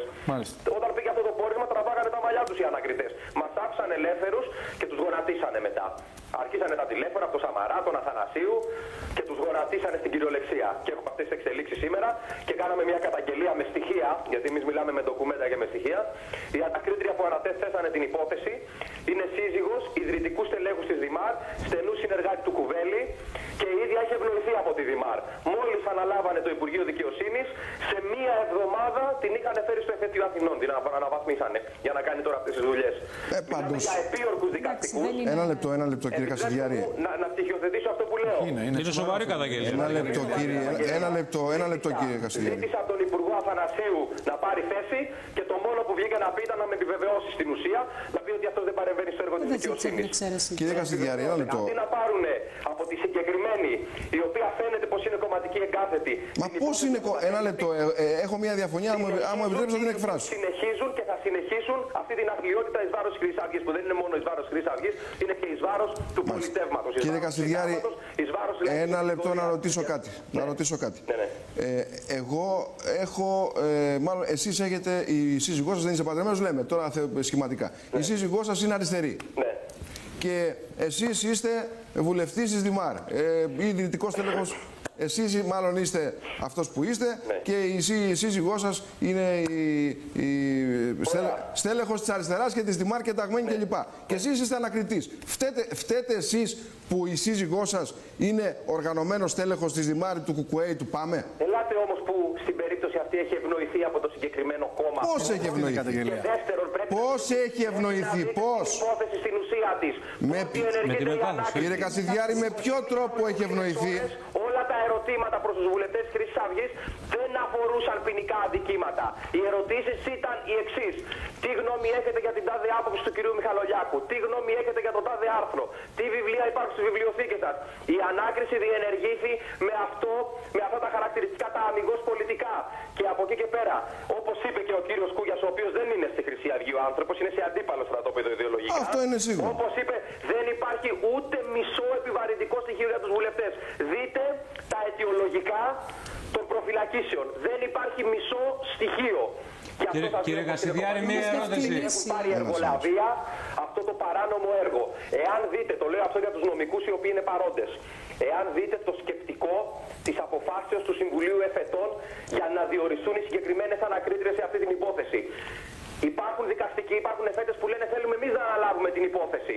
Και η απάντηση του Συμβουλίου και αυτό είναι σημαντικό που μας λέτε. Μπορείτε να μας το διευκρινίσετε? Τι ακριβώς? Συγκεκριμένα, και αυτά βεβαίως θα βγουν τώρα και στη δημοσιότητα από εδώ και πέρα. Δηλαδή, γιατί επιλέγησαν οι συγκεκριμένοι, με ποιο σκεπτικό του Συμβουλίου Εφετών? Λέει επιλέξει λοιπόν το αρμόδιο Συμβούλιο των Εφετών. Δεν σας εξηγούμε. Δεν σας εξηγούμε για ποιο λόγο δεν επιλέγουμε εσάς και επιλέγουμε τις δύο συγκεκριμένες ανακρίτριες. Έτσι λέει επιλέξει. Δεν σας εξηγούμε για ποιο λόγο δεν επιλέγουμε. Εσείς είχατε τα στοιχεία και την πληροφόρηση αυτή, γιατί οι συνήγοροι δεν ζήτησαν την εξαίρεση? Πολύ σωστό ερώτημα. Η εξαίρεση θα ζητηθεί εντός αυτής της εβδομάδος. Μα πώς, διενεργήθη με την ανάκριση να ολοκληρωθεί. Θεωρούσαμε ότι δεν θα φτάσουν σε αυτό το σημείο. Ενώ γνωρίζατε τα στοιχεία. Κύριε Κασιδιάρη, να σας ρωτήσω κάτι συγκεκριμένο. Τους δίνουμε την ευκαιρία στους δικαστές να κάνουν ένα βήμα τώρα, να διαφυλάξουν το κύρος της ελληνικής δικαιοσύνης, το οποίο το έχουν τσακίσει, το έχουν καταρρακώσει. Ναι, αλλά έχετε σωρινό προφυλακίσεις από πριν. Κύριε Κασιδιάρη, μια πολύ συγκεκριμένη ερώτηση, επειδή η καταγγελία που κάνετε είναι πάρα πολύ σοβαρή. Σας ρωτάω ευθέως. Καταγγέλλετε παραδικαστικό που εκτελεί πολιτικά συμβόλαια? Είναι δεδομένο πως υπάρχει μια σαφής πολιτική εντολή από τη Χούντα. Δηλαδή καταγγέλλετε παραδικαστικό που εκτελεί πολιτικά συμβόλαια, αυτό λέτε? Χρησιμοποιήσει επίορκους δικαστικούς. Μιλάει για επίορκους δικαστικούς άνθρωπος. Την εισαγγελέα του Πάγου Κουτζαμάνη, η οποία διορίστηκε σε αυτή τη θέση επειδή είναι οργανή και συνομήλικη του Αθανασίου και είναι κολλητή 40 χρόνια. Τη βάλανε σε αυτή τη θέση για να εκτελεί συμβόλαια. Φτιάξαν ένα άθλιο πόρισμα κατά της Χρυσής Αυγής και το έφτιαξε ο ίδιος άνθρωπος που ως συνεργάτης του Πετσάλνικου στο Υπουργείο της Δικαιοσύνης είχε συμμετάσχει στη σύνταξη του νόμου περί ευθύνης υπουργών, που έχει καταστρέψει την Ελλάδα, που έχει γίνει αυτή τη στιγμή ο λόγος που δεν είναι στη φυλακή αυτοί που κλέψανε, οι διάφοροι Βενιζέλη, Παπαντονίου κτλ. Ένα λεπτό, κύριε Κασιδιάρη, διότι αυτά που καταγγέλλετε είναι εξαιρετικά σοβαρά. Εγώ θα ρωτήσω και θα περιμένω και τις αποδείξεις. Έχετε στοιχεία για αυτά που λέτε? Τι εννοείτε? Εσείς καταγγέλλετε εδώ πέρα. Κατάγγειλε παραδικαστικό. Ένα λεπτό, κύριε Κασιδιάρη. Όχι, δεν είπαν είναι άνθρωπος. Εγώ από λογικούς συνειρμούς δεν συνάγονται συμπεράσματα. Συμβουλίου Εφετών, όπου λένε οι εφέτες, ρωτάει κάποιος για ποιο λόγο δεν επιλέγετε εμένα. Για ποιο λόγο δεν επιλέγετε εμένα. Δεν ακούω όμως. Ένα λεπτό. Είναι πολύ σοβαρά για το δικαστικό σύστημα αυτά και πολύ σοβαρά και για το δημοκρατικό σύστημα. Επειδή λοιπόν, αφήστε με να κάνω όμως ένα ερώτημα. Αφήστε με όμως να κάνω ένα ερώτημα. Και έρχεται η Χούντα αυτή του Σαμαρά. Και η Χούντα τι λέτε εσείς? Να ψηφίζετε για τον προϋπολογισμό, για τις προτάσεις μορφής. Δεν υφίσταται δημοκρατικό σύστημα. Και αυτές οι καταγγελίες που κάνω θα πέσουν στο κενό, πολύ φοβάμαι. Και οι αιτήσεις εξαιρέσεις που θα κάνουν θα πέσουν στο κενό. Και εμείς οι υπόλοιποι βουλευτές της Χρυσής Αυγής πολύ σύντομα θα είμαστε στη φυλακή. Το γνωρίζουμε αυτό. Γιατί δεν έχουν κανέναν τρόπο να σταματήσουν αυτό το λαϊκό κίνημα που απαιτεί εθνική ανεξαρτησία. πολίτευμα, έχει καταλύσει το Σύνταγμα και έχει πει στο Σαμαρά τελείωσε με οποιοδήποτε τρόπο με τη Χρυσή Αυγή. Εγώ θέλω να στείλω το μήνυμα στους φίλους, στους υποστηρικτές μας και σε όλους τους Έλληνες ότι εμείς θα είμαστε παρόντες σε όλες τις εκλογικές διαδικασίες. Ό,τι και να κάνουν. Εκτός νόμου να μας θέσουν τα ψηφοδέλτια της Χρυσής Αυγής να τα ακυρώσουν, εμείς θα είμαστε παρόντες και πάνω εκεί στο τραπέζι της σχολικής αίθουσας θα έχει ψηφοδέλτιο για να εκφραστεί ο οπαδός, ο υποστηρικτής, ο ψηφοφόρος της Χρυσής Αυγής. Δεν σας αφαιρεί κανείς το δικαίωμα, διότι δεν έχετε δικαστεί αμετάκλητα. Δεν έχετε στερηθεί τα πολιτικά δικαιώματα. Ναι, καλά. Και δεν μπορούν να μας στερήσουν το δικαίωμα του εκλέγεστε. Και του εκλέγει και του εκλέγει. Να ρωτήσω το εξής. Υπάρχει ενδεχόμενο, εάν τυχόν μπει σε διαδικασία να ακυρωθεί το ψηφοδέλτιο της Χρυσής Αυγής, να υπάρχει σύσταση άλλου σχηματισμού με άλλη ονομασία και άλλο σύμβολο? Ότι αυτό απεργάζονται να ακυρωθεί τελευταία στιγμή το ψηφοδέλτιο της Χρυσής Αυγής. Το είχε καταγγείλει ο κύριος Μιχαλολιάκος μέσα στη Βουλή, στην κοινοβουλευτική μας ομάδα. Υπάρχουν όλα αυτά αναρτημένα και στο διαδίκτυο. Αυτό το σχέδιο το απεργάζονται εδώ και 1,5 χρόνο. Κατόπιν εντολής από ξένα κέντρα εξουσίας. Εάν το κάνουν, και πάλι, επειδή το γνωρίζουμε, και πάλι ο οπαδός, ο ψηφοφόρος μας, ο απλός Έλληνας πολίτης, θα μπορεί να μας ψηφίσει. Μάλιστα, κύριε Μοίρα, νομίζω ότι έχει δώσει την απάντηση του κ. Κασιδιάρης. Είναι έμεση, αλλά ξεκάθαρη απάντηση. Θα πάμε αλλού για να μην έχουμε ζήτημα. Κύριε Κασιδιάρη, ο κύριος Αμυράσιμε, μου επιτρέπετε ένα ερώτημα? Θεωρείτε ότι η δίωξή σας είναι πολιτική, ξεκάθαρα? Ξεκάθαρα, ναι, το ξέρω. Ολόκληρος ο ελληνικός λαός το έχει καταλάβει. Ωραία. Καταρχήν, πριν σας θέσω το ερώτημά μου, να σας πω ότι εγώ καταδικάζω ως αντισυνταγματική, ανήθικη και παράνομη αυτή τη δίωξη. Έτσι, το θεωρώ απαράδεκτο. Αυτή είναι η άποψή μου. Αλλά το ερώτημά μου είναι το εξής. Εσείς και ο κύριος Μπούκουρας και άλλοι συνάδελφοί σας, εννοώ τη στελέχη της Χρυσής Αυγής, γιατί τόσο καιρό λέγατε ότι έχουμε εμπιστοσύνη στην ελληνική δικαιοσύνη και έχουμε εμπιστοσύνη στην ελληνική δικαιοσύνη? Ο κύριος Μπούκουρας έφτασε στο σημείο να λέει ότι έχω εμπιστοσύνη στην αντιτρομοκρατική και κάνει καλά τη δουλειά της. Άμα κάνει καλά τη δουλειά της η αντιτρομοκρατική, τώρα τι πρόβλημα έχετε? Αυτό δεν το άκουσα ποτέ. Νομίζω είναι το έχει πει. Μισό λεπτό. Πού θέλω να καταλήξω? Μου επιτρέπετε? Είναι αδύνατο να είπε κάτι. Δεν το έχω ακούσει ποτέ. Το έχει πει. Ίσως να μην το έχετε προσέξει. Θα το ήξερα. Μήπως έχετε ακούσει εσείς λάθος. Εγώ δεν είπα ότι. Το έχει πει σε βίντεο. Είπα ότι, προσέξτε, είπα ότι παρότι υπάρχουν επίορκοι μέσα στη δικαιοσύνη, θεωρώ ότι η πλειοψηφία των δικαστικών θα καταφέρει να αποκαθάρει την ελληνική δικαιοσύνη. Και αυτό επιμένω να λέω. Γιατί αυτή είναι μια δράκα από επίορκους, οι οποίοι ελέγχονται από την κυβέρνηση. Άρα εσείς. Οι δικαστές είναι πιόνια. Επιμένω σε αυτό. Άρα εσείς έχετε πρόβλημα με τα πρόσωπα και όχι με τους θεσμούς. Άρα λοιπόν φάσκετε και αντιφάσκετε, γιατί είναι σαν να λέτε. Έχω πρόβλημα με τους θεσμούς. Μου επιτρέπετε λίγο? Δεν προσπαθώ. Ακούστε με, κύριε Κασιδιάρη. Είναι και κάποια άλλα πρόσωπα τα οποία είναι καθαρά. Δεν λέει κανείς ότι είναι όλοι βρώμικοι. Ακούστε με λίγο. Θα φανεί ποιοι θα υπερισχύσουν. Εγώ ως βουλευτής. Δεν θέλετε να ακούσετε όμως το ερώτημα. Της Χρυσής Αυγής θα κάνω ό,τι περνάει από το χέρι μου με κάθε νόμιμο μέσο, ώστε η ελληνική δικαιοσύνη να αποκαθαρθεί από τους επίορκους και να λειτουργήσει υπέρ της πατρίδας και του λαού. Δυστυχώς τα τελευταία χρόνια δεν έχουν δώσει θετικά δείγματα. Με την ανοχή στα μνημόνια και σε όλες αυτές τις αντισυνταγματικές πράξεις έχουν δείξει οι Έλληνες δικαστές πως δεν στέκονται στο ύψος των περιστάσεων. Γι' αυτό αγωνίζομαι για να αλλάξω αυτή την κατάσταση. Αγωνίζομαι με νόμιμα μέσα για να υπάρξει δικαιοσύνη στην πατρίδα μου. Και θα το καταφέρω, θα το επιτύχω. Τουλάχιστον στο κομμάτι της συνταγματικότητας και της αντισυνταγματικότητας έχει απόλυτο δίκιο. Άρα λοιπόν εσείς θεωρείτε ότι οφείλεται στα πρόσωπα η φυλάκιση, ότι υπάρχουν επίορκοι δικαστές? Δεν έχουμε δηλαδή πρόβλημα καθεστωτικό? Για παραδικαστικό μίλησε. Είναι η κλάπα που είναι με τη Δημάρ, είναι πρόσωπα τα οποία είναι κομματική εγκάθετη. Μου επιτρέπετε να σας δώσω μια δωρεάν συμβουλή, φιλική? Όσο συνεχίζετε. Δεν θα ήθελα να δεχτώ καμία συμβουλή. Ο καθένας ακολουθεί το δρόμο του σε αυτή τη χώρα.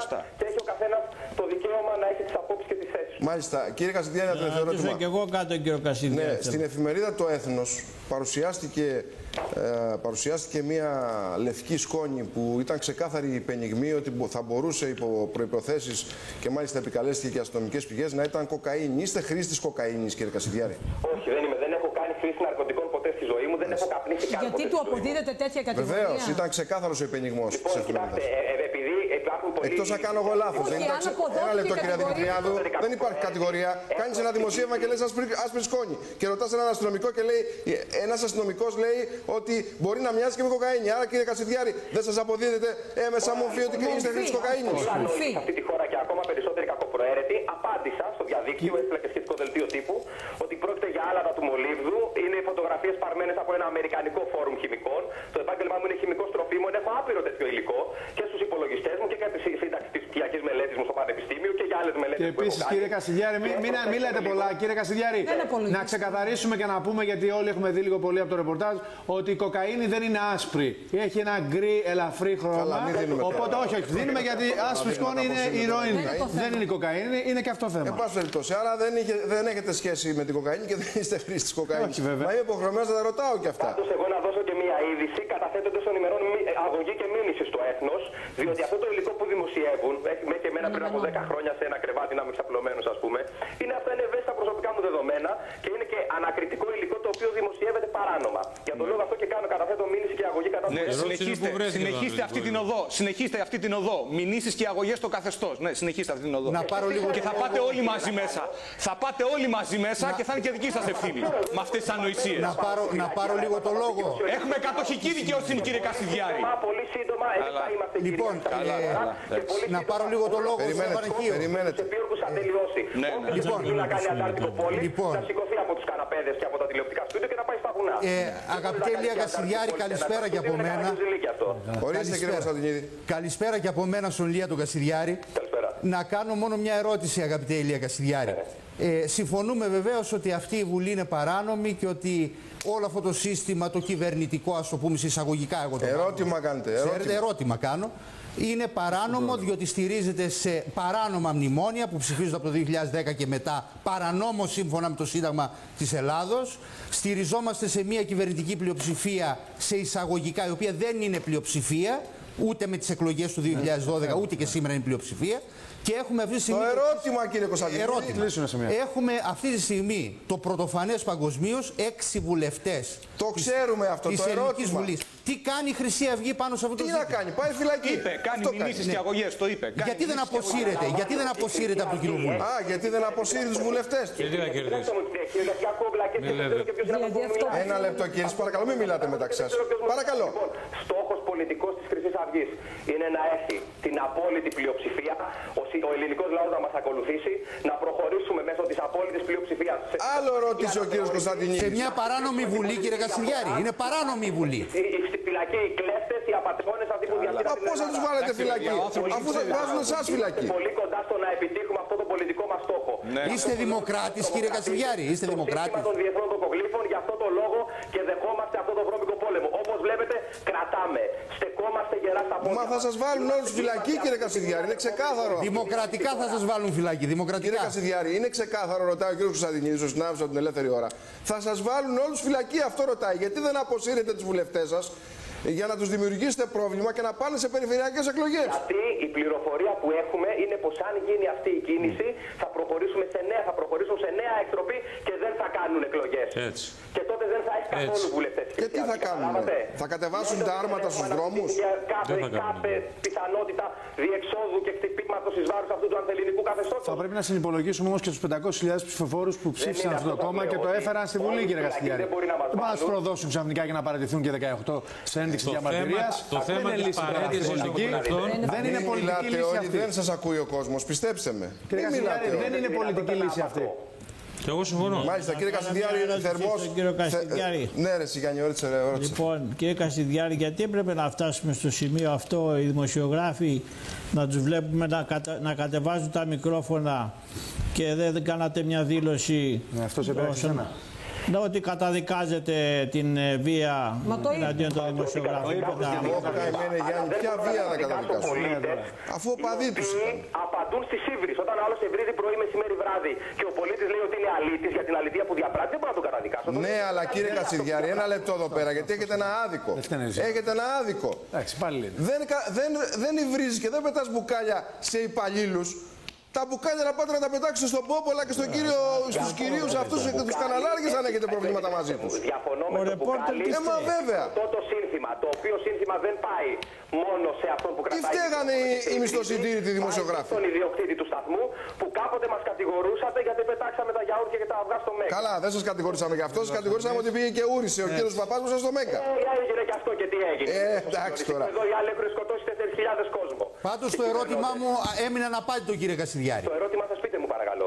Σας ρώτησα γιατί από τη στιγμή που παραβιάζεται ο βασικός κανονισμός της Βουλής, η βασική αρχή, 6 βουλευτές αυτή τη στιγμή να μην έχουν δικαίωμα ψήφου, να μην έχουν δικαίωμα γνώμης, δεν αποσύρει το κόμμα της Χρυσής Αυγής. Σας είπε γιατί. Δεν θέλουν να προχωρήσουν σε εκτροπή, γιατί μπορεί να γίνουν άλλα πράγματα. Άλλα πράγματα. Αυτό είπε ο κ. Δεν μας εξηγείτε άλλα πράγματα, βέβαια. Λίγα έγιναν δηλαδή. Και να ακουστώ, γιατί απάντησα πριν και δεν με ακούσατε. Διότι εάν αποσυρθούν οι εκλογές, αν αποσυρθούν οι βουλευτές, με συγχωρείτε, παρόλο που το Σύνταγμα λέει ότι πρέπει να πάμε υποχρεωτικά σε εκλογές, η συγκεκριμένη χούντα που διοικεί αυτή τη στιγμή την Ελλάδα εν ονόματι ξένων τοκογλύφων δεν θα κάνει εκλογές. Θα προχωρήσει σε νέα συνταγματική εκτροπή με τη συμφωνία των υπολείπων κομμάτων. Θα κάνει άλλο. Γιατί δεν το λέτε λοιπόν. Θα κάνει μια νέα διακομματική κυβέρνηση. Και αυτό θα είναι μεγάλο κλίμα για εμάς. Νομίζω σας κάλυψα τώρα. Μάλιστα. Κύριε Κασιδιάρη, καλό βράδυ. Σας ευχαριστώ θερμός. Θα κάνει νέα διακομματική κυβέρνηση. Θα βρει ένα νέο Παπαδήμο. Παπαδήμος 2. Έτσι. Γιατί αυτό εξαρτάται από τη Χρυσή Αυγή, δηλαδή, άμα το κάνει. Αυτό έτσι λέμε τώρα. Εντάξει, ο κύριος Κασιδιάρης απλά επειδή δεν ξέρει ο άνθρωπος από πολιτική και τι να κάνει, έχει γατζωθεί εκεί πέρα στην καρέκλα και νομίζει ότι με διαμαρτυρίες και μηνύσεις θα σωθεί η κοινοβουλευτική του ομάδα. Δεν υπάρχει περίπτωση. Κύριε Μοιρά, μην απαξιώνετε σε ένα βουλευτή όμως. Γιατί να μην τον απαξιώνετε. Που έχει πάρει 15.000 ψήφους. Σας παρακαλώ πάρα πολύ. Εσείς μετράτε την αξία ενός πολιτικού με τις ψήφους. Σαφώς. Με τι να τις μετρήσω. Με τη δικιά σας ιδεολογία, να μας δουλεύετε βραδιάτικα. Πλάκα μας κάνετε. Γιατί? Μα ο άνθρωπος είναι εκλεγμένος από τον ελληνικό λαό. Λοιπόν, εσείς βάλατε υποψήφιος για βουλευτής. Βγήκατε. Πήγε να βάλει. Κύριε Μοιρά, δεν μπορεί να απαξιώνετε έτσι τον Έλληνα βουλευτή. Αφήστε τώρα αυτό το ύφος. Εσείς να το αφήσετε το ύφος σας. Δεν μπορεί να απαξιώνετε να είστε ισοποδετικός, να πείτε ότι αυτός ο βουλευτής τώρα δεν ξέρει από πολιτική και τότε γιατί είναι στη Βουλή. Έχει πολιτικό λόγο, δεν τον ακούτε. Θα αφήσετε να μιλήσω. Τι να σας αφήσω. Να μας κάνετε πλάκα όμως μια ώρα το 12.30 ώρα το βράδυ. Αφήστε αυτό το ύφος. Αφήστε αυτό το ύφος. Εγώ καταδικάζω αυτή τη συμπεριφορά και η συμπεριφορά αυτή. Μείνετε εκεί λοιπόν. Αφήστε να μιλήσω τώρα. Αφήστε να μιλήσω. Διάλογο κάνουμε, κύριε Μοιρά. Μονόλογο κάνετε. Λοιπόν, μονόλογο δεν κάνουμε. Την ίδια συμπεριφορά ακριβώς έχει και ο ΣΥΡΙΖΑ. Είστε. Την ίδια συμπεριφορά, να κάνω το σχολείο μου και μετά μπορεί να πείτε ό,τι θέλετε. Την ίδια συμπεριφορά έχει και ο ΣΥΡΙΖΑ. Ότι δηλαδή αυτή τη στιγμή, ενώ καταγγέλει συνεχώς για ένα σωρό εγκλήματα την κατοχική κυβέρνηση, κανένας από αυτούς δεν αποφασίζει να καταγγείλει τη Βουλή και να πει ότι είναι κατοχική Βουλή και να βγουν όλοι μαζί στους δρόμους. Όσο συνεχίζεται αυτή η κατάσταση, να γίνει ό,τι γίνεται αυτή τη στιγμή στη Βουλγαρία. Δηλαδή, έχουν ρίξει 4 κυβερνήσεις οι Βούλγαροι. Μάλιστα. Να μπαίνουν στα σπίτια των πλουσίων, να τα καίνουν, να τα σπάζουν. Να γίνει ό,τι γίνεται, ό,τι έγινε, αφήστε. Ό,τι έγινε στην Ταϊλάνδη. Η κυβέρνηση, κυρία Τι πράγμα? Εδώ, όσοι βουλευτές και να βγουν στους δρόμους, η κυβέρνηση δεν πρόκειται να πέσει, διότι έχουν λάβει τα μέτρα τους. Έχουν βάλει συνταγματολόγους να ερμηνεύσουν το Σύνταγμα και να πούν ότι η Βουλή μπορεί να λειτουργεί και με 120 βουλευτές να είναι μέσα. Τα έχουν πει όλα. Δηλαδή, έχουν λάβει τα μέτρα τους για όλα αυτά. Αυτές λοιπόν οι δίθεν επαναστατικές γυμναστικές, ότι βγαίνουν οι βουλευτές στους δρόμους, οι βουλευτές ψηφίζονται από το λαό για να κάνουν δουλειά μέσα στη Βουλή, για να φύγουν από τη Βουλή να πάνε στις πλατείες. Και να εξηγήσουν την κυρία Μοιρά ότι η Ελλάδα δεν είναι Βουλγαρία και Ταϊλάνδη. Είναι οι πολίτες και οι βουλευτές έχουν υποχρέωση να διαφορά μέσα στη Βουλή. Όχι στις πλατείες. Εσείς δηλαδή θέλετε να περιορίσετε τον αγώνα τώρα που καταστρέφει η Ελλάδα μόνο μέσα στη Βουλή. Η δουλειά του βουλευτή είναι μόνο μέσα στη Βουλή. Όχι, η δουλειά των κομμάτων δεν είναι να στηρίζουν. Δεν μιλάω για το κόμμα, κύριε, μιλάω για τους βουλευτές. Ακούστε με λίγο. Άλλο το κόμμα, άλλο οι βουλευτές. Η δουλειά κόμμα, άλλο οι βουλευτές. Θέλετε να ακούσετε. Η δουλειά ενός πολιτικού δεν είναι να στηρίζει εμέσως μια κατοχική κυβέρνηση. Γιατί όταν παραμένεις μέσα σε αυτό το κοινοβούλιο που το λες εσύ κατοχικό, τότε δεν έχει κανένα απολύτως νόημα. Αυτό που λέτε εσείς εξυπηρετεί το σύστημα. Το σύστημα θέλει τους ανθρώπους να μαζεύονται στις πλατείες, να πάνε να τους ρίχνει χημικά, να τους φοβίζει και να τους ξαναστέλνει στους καναπέδες. Ενώ εσείς έχετε την καλύτερη λύση. Έχετε την καλύτερη λύση. Να κάθεστε εσείς και να μιλάτε μέσα στη Βουλή και ο κόσμος έξω να λιμοκτονεί. Εγώ προσωπικά δεν μιλάω σε καμιά Βουλή, δεν είμαι βουλευτής. Μάλλον κάνετε λάθος.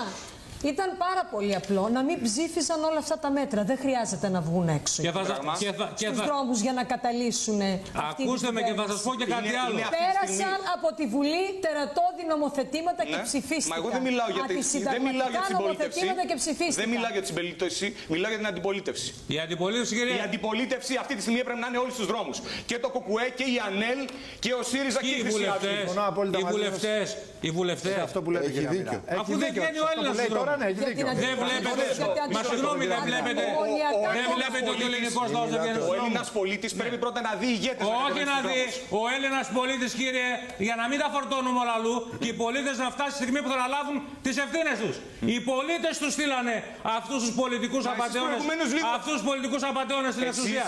Άρα λοιπόν ο πολίτης, για να μην τον αθώνουμε συνέχεια, αν θέλει κάτι να αλλάξει, να βγει στον δρόμο ο πολίτης για να δώσει το βήμα στον ηγέτη τον αυριανό να βγει από τη Βουλή οπουδήποτε αλλού και να κατεβεί στις πλατείες μαζί του. Γιατί μέχρι στιγμής έχουμε δει ανθρώπους να έχουν δώσει μάχες και οι πολίτες να συνεχίσουν να κάνουν τους καναπέδες και με το τηλεκοντρόλ στο χέρι να βλέπουν Σουλεϊμάν. Ο πολίτης, κύριε, έχει ευθύνη για αυτό που βιώνει. Ο πολίτης έχει ευθύνη που 40 χρόνια ψήφισε αυτούς τους απατεώνες με αντάλλαγμα ένα διορισμό. Και ο πολίτης έχει ευθύνη που το 2012 έδωσε πλειοψηφία στο ΠΑΣΟΚ, στη Νέα Δημοκρατία και στη Δημάρ να κυβερνήσουν. Σήμερα, αν δείτε τις δημοσκοπήσεις, τα ποσοστά που παίρνουν είναι εξωπραγματικά. Έγιναν εκλογές στο Ταμείο των Μηχανικών, ΠΑΣΟΚ και Νέα Δημοκρατία 70%. Έγιναν εκλογές στο Οικονομικό Επιμελητήριο, ΠΑΣΟΚ και Νέα Δημοκρατία 70%. Δεν φταίει ο πολίτης. Δεν φταίει ο πολίτης. Η καινούργια τη δημόσια τηλεόραση απαρτίζεται από το 80% των δημοσιογράφων, τεχνικών και ούτω καθεξής είναι με το ΠΑΣΟΚ. Δεν κάνουμε δουλειά χαϊδεύοντας τα αυτιά του πολίτη και αθωώνοντας μονίμως τον πολίτη. Ο πολίτης έχει τις ευθύνες του για αυτά που βιώνει σήμερα. Και αν θέλει κάτι να αλλάξει, να σηκωθεί από τον καναπέ και να βγει στον δρόμο. Ο πολίτης. Όχι να βγει ο βουλευτής, να φύγει ο βουλευτής από τη Βουλή. Η δουλειά του βουλευτή είναι να αγωνίζεται μέσα στη Βουλή. Πάνω σε αυτά που λέτε. Να σας δώσω μια πληροφορία πάνω σε αυτά που λέτε. Βεβαίως να μας δώσετε. Λοιπόν, για να δείτε πώς λειτουργεί το σύστημα. Και θα σας δώσω μια πληροφορία εδώ για την εκπομπή σας και απευθύνομαι αυτή τη στιγμή στον Υπουργό, σε εισαγωγικά εγώ διότι δεν αναγνωρίζω αυτή την κυβέρνηση, στον Υπουργό Εργασίας ή μάλλον τον Υπουργό Ανεργίας, τον κύριο Βρούτσι, και το απευθύνω το εξής ερώτημα. Αληθεύει, Γιάννη Βρούτσι, Υπουργέ, σε εισαγωγικά της Εργασίας, ότι έχει διοριστεί στην νέα δημόσια τηλεόραση ΔΕΛΤΑ ΤΑΦ συγγενικό σου πρόσωπο, συγκεκριμένα η ανιψιά σου, με όρους που εγώ δεν τους ξέρω, ως σκηνοθέτης? Αληθεύει αυτό, Γιάννη Βρούτσι? Και περιμένεις, μπορεί να μας απαντήσει. Απάντησε από τον κύριο Βρούτσι. Λοιπόν, μπορεί να μας απαντήσει ο Γιάννης Βρούτσι, για να δείτε πώς λειτουργεί αυτό το σύστημα. Για να του πάρουν την πίεση. Αυτό είναι τέσμα σε σχέση με όλα τα υπόλοιπα. Όχι. Με όλη αυτή την ανεργία, με τις αυτοκτονίες των Ελλήνων χιλιάδων και με όλη αυτή τη δυστυχία και την κατάθλιψη, αληθεύει αυτό, Γιάννη Βρούτσι, Υπουργέ Ανεργίας? Να μας απαντήσει ο Γιάννης Βρούτσι. Πότε θα τελειώσει? Λοιπόν, κύριε Κωνσταντινίδη, απάντηση δεν πρόκειται να πάρετε. Ο κ. Καψής, αγόρι μου, έχει λύσει το πρόβλημα της ζωής του. Πήρε 500.000 αποζημίωση από το ΔΟΛ. Έχει πρόβλημα να ζήσει. Νέες θέσεις εργασίας. Τι ανεργία? Ποιες νέες θέσεις εργασίας? Λοιπόν, κ. Κωνσταντινίδη, απάντηση δεν πρόκειται να πάρετε, όπως δεν θα πάρουμε και εμείς απάντηση για το αν συγγενικά πρόσωπα του κυρίου Βρούτσι νοικιάζουν μάλλον ακόμα κτίριο στην περιφέρεια Αττικής του κυρίου Γιάννη Ζουγουρού. Γεια σου, κύριε Ζουγουρέ. Σύντροφε. Καλησπέρα, κύριε σύντροφε. Με το 2%. Καλησπέρα μας ο σύντροφος. Το πήρε χαμπάρι ο κύριος Ζουγουρός. Λοιπόν, συγγενικά πρόσωπα νοικιάζουν του Βρούτσι, νοικιάζουν το οικοδόμημα εκεί. Σύμπτωση Στεφανικίου. Στη Λιωσίων. Σύμπτωση είναι. Που είναι αποθήκη και δίναμε 9.000 ευρώ. Το βγάλαμε εδώ την εβδομάδα. Δεν έχει μια ευτυχία, ρε κακοντέλη που λένε και στο χωριό μου. Σε γνώρισα το 1990 που έφερνε τους Αλβανούς από την Αλβανία και τους νομιμοποιούσε, παλιολοποδίτη να πούμε, μην τα ακούσει και εσύ νυχτιάτικα, που είσαι υπεύθυνος κατά 90% για τα φάρμακα και για τις ντόπες που παίρνανε στον ελληνικό αθλητισμό. Τι νομίζεις, ότι σε χαμπαριάζω? Πήγαινε με στο δικαστήριο και να αποδείξω και εσύ πόσο μαλάκας είσαι. Γιατί στο δικαστήριο θα σε ρωτήσουν, Γιάννη Ζουγουρέ, γιατί σε αποκαλεί έτσι, και θα πει, μα εγώ δεν είμαι μακάκας. Και εγώ θα πω, κύριε, έχω βάσιμες ενδείξεις ότι ο κύριος αυτός είναι μακάκας. Και θα δώσω και στοιχεία ότι είσαι μακάκας. Το καταλαβαίνεις τι σου λέω? Παλιοτρομπόνα που λένε και στο χωριό μου. Άντε πηγαίνετε σε διαφημίσεις για να πω χειρότερα. Όλοι φάγανε. Πάμε κυρίες και κύριοι στο θέμα που αφορά το θέμα του κυρίου Ανδρέα Παπανδρέου. Ανδρέα Παπανδρέου. Το προφέσορα, τον καθηγητή της πασοκικής οικογένειας. Τον Αντρίκο λες, Στέφανε, τον Αντρίκο. Αντρίκο, ναι, Ανδρέας λέγεται. Ανδρίκος τώρα. Τι Ανδρίκος τώρα? Ο ίδιος έχει αυτό αποκαλεστεί Ανδρίκος. Είναι οικολόγος γι' αυτό, οικολόγος. Τώρα στο όνομα το λύσαμε. Λοιπόν, τέθηκε και αυτό κάποια στιγμή. Στις 24 Οκτωβρίου του 2010 η εκπομπή Μακελιός στο Contra Channel είχε βγάλει πρώτη. Είχαμε ψάξει, μας είχε κάνει μια εντύπωση. i4Sense λέει. Τι είναι αυτή η εταιρεία? Πράσινη Ανάπτυξη. Ποιος χρηματοδοτεί τις εργασίες της εταιρείας? Από εκεί ξεκίνησε ο μύτος της Αριάδνης, κύριε. Με τον κύριο Γρυβαία. Με τον κύριο Γρυβαία, ναι. CNC. Μπράβο. Ήταν και ο κύριος Γρυβαίας εκεί στο κόλπο εκεί πέρα. Ήταν και ο κύριος Γρυβαίας. Ήταν βασικά ο κύριος Γρυβαίας. Ναι. Λοιπόν. Διότι ο κύριος Γρυβαίας είναι ο κύριος μέτοχος, ο ιδιοκτήτης, ο φορέας της εταιρείας CNC International της ελληνικής, που είναι μια εταιρεία, ήταν μια εταιρεία, γιατί πλέον είναι αδρανής, δεν υφίσταται εταιρεία. Όντως δεν υφίσταται. Η οποία διοργάνωνε συνέδρια πράσινης ανάπτυξης και εξασφάλιζε χορηγίες σε διαπλεκόμενες επιχειρήσεις από κρατικές τράπεζες. Αυτό ήταν το εταιρικό της αντικείμενο, σκοπός της. Η οποία εταιρεία, μάλιστα, Στέφανε Χιέ, όπως αποκαλύφθηκε στην πορεία, είχε συστήσει με το ταχυδρομικό ταμιευτήριο θυγατρική εταιρεία χρηματοδοτικών πιστώσεων, την Green Post Bank, ναι, στην οποία ο κύριος Γρυβαίας ήταν στο διοικητικό της συμβούλιο μαζί με άλλους Green Post Bank Institute, ναι, μαζί με άλλους επιφανείς Έλληνες εκτός από την κυρία Σακελαρίου, γιατί βγήκε το θέμα της κυρίας Σακελαρίου. Υπάρχει και άλλος και θα τον αποκαλύψω απόψε στην εκπομπή επιφανέστατος. Πείτε μου πάλι, ο κύριος Γρυβαίας. Η εταιρεία του κύριου Γρυβαία, CNC International, μαζί με το ταχυδρομικό ταμιευτήριο από κοινού, ναι, ιδρύσανε μια θυγατρική εταιρεία χρηματοδοτικών πιστώσεων του ταχυδρομικού ταμιευτηρίου, στην οποία συμμετείχαν 50-50.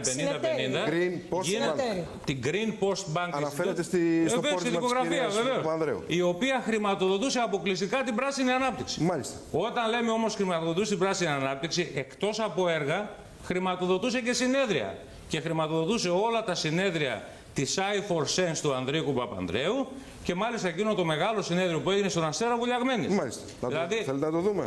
Βάλτε να το δούμε και μετά θα μου κάνετε. Να σου πω και τα υπόλοιπα. Να μας πει και το 50% ότι το πήρε από δάνειο. Τώρα θα ακούσουμε και άλλα πράγματα. Θα ακούσουμε και άλλα. Για να δούμε λοιπόν εκείνο το ρεπορτάζ που είχαμε παίξει τότε. Και όλοι πίστευαν ότι μας κοροϊδεύαν, λέγανε τι λέτε τώρα μωρέ, πια i4Sense, ας ανθρώπους εκεί να κάνουν την πράσινη ανάπτυξη. Τότε μας κοροϊδεύαν, Στέφανε Χιέ. Μας λέγανε συνωμοσιολόγος, μας λέγανε ό,τι θέλεις. Δεν ξέρετε τι σας γίνεται, λέει. Λοιπόν, και μας απειλούσαν και με μηνύσεις, τις οποίες γράψαμε στα παλαιά των υποδημάτων μας όπως πάντα. Γιατί που έχει πάει ο Γρυβαίας. Ο Γρυβαίας με τη σύζυγο. Εσύ που είσαι στην Κάποιο πουλάκι μου είπε κατά Βενεζουέλα μεριά. Θα πάει να βρει τον Καραβέλα. Ο Καραβέλας στην Κούβα. Βενεζουέλα. Για να δούμε το ρεπορτάζ.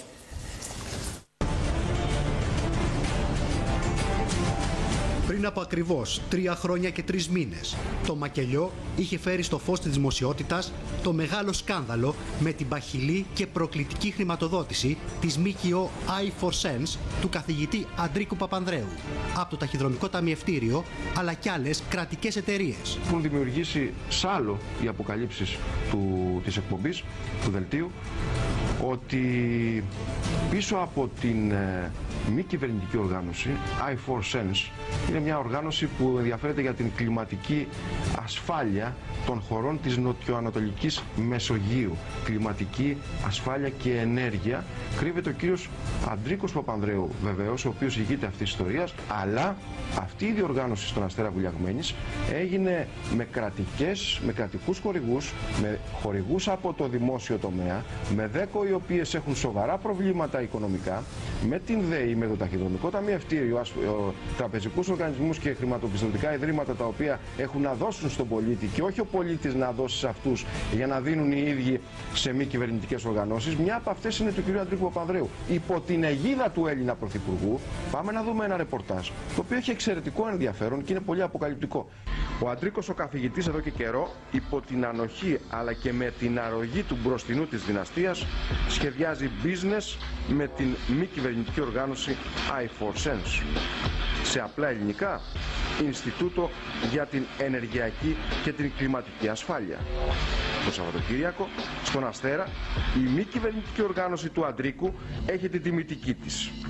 Κάθε καρυδιάς καρύδι μαζεμένο εκεί, με είσοδο 500 ευρώ το άτομο. Βασικοί ομιλητές, πρώτος και καλύτερος, ο εκπρόσωπος της νεοταξικής πολιτικής της επιβολής των σκληρών τοκογλυφικών μέτρων του Διεθνούς Νομισματικού Ταμείου στην Ελλάδα, ο Γιώργος Παπανδρέου. Και ακολουθούν τραπεζίτες μεγάλων τοκογλυφικών τραπεζικών ιδρυμάτων της Ευρώπης και της Αμερικής που πίνουν το αίμα του Κοσμάκη, με το πατρονάρισμα 20 χορηγών. Μεταξύ αυτών το Ταχυδρομικό Ταμιευτήριο, η ΔΕΠΑ, η ΔΕΣΦΑ και η ΔΕΗ. Και καλά, για τις ιδιωτικές τράπεζες που δίνουν λεφτά στη μη κυβερνητική οργάνωση του Αντρίκου δεν μας πέφτει λόγος. Αλλά για δημόσιες επιχειρήσεις που τις πληρώνει ο ελληνικός λαός, ποιος πήρε την απόφαση να χορηγήσουν ζεστό χρήμα στα σχέδια της οικογένειας Παπανδρέου? Πόσα λεφτά έδωσαν για τις χορηγίες? Θα μπορούσαμε να μάθουμε, αγαπητοί κύριοι του Δοτού Διοικητικού Συμβουλίου. Ποιοι είναι τώρα όλοι αυτοί που με φερετζέ την πράσινη ανάπτυξη τρώνε με χρυσά κουτάλια? Είναι κάτι τύποι που μοιάζουν με κερδοσκοπικούς μεταμεσάζοντες. Μεσολαβούν για να μας σώσουν. Με το αζημίωτο. Τότε, στον Αστέρα Βουλιαγμένης, έτρεχαν τα λεφτά από τα μπατζάκια τους για τον απλούστατο λόγο ότι οι διάφοροι φυγόδικοι, σαν το Γρυβαία και το Φιλιππίδη, ενέκριναν χρηματοδοτήσεις σε παραμάγαζα της κυβέρνησης Παπανδρέου. Και ποια είναι η μη κυβερνητική οργάνωση του Αντρίκου? Ενδιαφέρεται, λέει, για την ενεργειακή ασφάλεια, μια έννοια προβεβλημένη από τους Αμερικανούς, που χρησιμοποιείται σαν μοχλός για την επίτευξη και την ομιμοποίηση των γεωπολιτικών τους επιδιώξεων. Εντύπωση προξενεί η γλώσσα της ιστοσελίδας, αγγλικά και μόνο. Διαβάζουμε για τα έργα που προωθεί η συγκεκριμένη μη κυβερνητική οργάνωση. Θα οργανώσει, λέει, μια σειρά από εργαστήρια μεταξύ της ελληνικής κυβέρνησης και του ιδιωτικού τομέα, με στόχο την προώθηση του διαλόγου μεταξύ κυβέρνησης και βιομηχανίας για την επιτυχή εφαρμογή των πολιτικών που οδηγούν σε μια αύξηση των επενδύσεων σε έργα βιώσιμης ανάπτυξης. Εδώ μπορούμε να γελάσουμε. Το μεγάλο ερώτημα, βέβαια, στο οποίο καλείται να απαντήσει ο καθηγητής Αντρίκος Παπανδρέου και ο αδερφός του, είναι ένα και βασικό. Από πού βρίσκετε τα λεφτά, ρε λεβέντες, για να κάνετε τέτοια συνέδρια, και ποιος είναι ο στόχος σας? Πώς ζείτε όλοι εσείς? Με τα δικά μας λεφτά δεν ζείτε? Μας ρωτήσατε για τη διαχείριση δημοσίων πόρων? Πάντως, όσες φορές και αν ρωτήθηκε ο Αντρίκος για τους πόρους και τα έσοδα της οργάνωσής του, έκανε την πάπια. Τσιμουδιά από κανένα μέχρι σήμερα για τα έσχη που είχαμε αποκαλύψει τότε για το περίφημο Ινστιτούτο για την Κλιματική και Ενεργειακή Ασφάλεια. Είχαμε καλέσει τους εισαγγελείς να ζητήσουν απολογισμό και παραστατικά για τις χορηγίες, αλλά κανένας δεν άκουγε. Μετά από 39 μήνες, η εισαγγελική έρευνα έφερε αποτελέσματα. Όλη η αλήθεια όμως δεν έχει έρθει στο φως. Γιατί εκτός από το αμαρτωλό Ταχυδρομικό Ταμιευτήριο που το έγδισαν, υπάρχουν κι άλλες δημόσιες εταιρείες και οργανισμοί που τα μέλη των ΔΣ τους έκλεψαν τα λεφτά του λαού, δίνοντας θαλασσοδάνεια και κονδύλια από εδώ και από εκεί.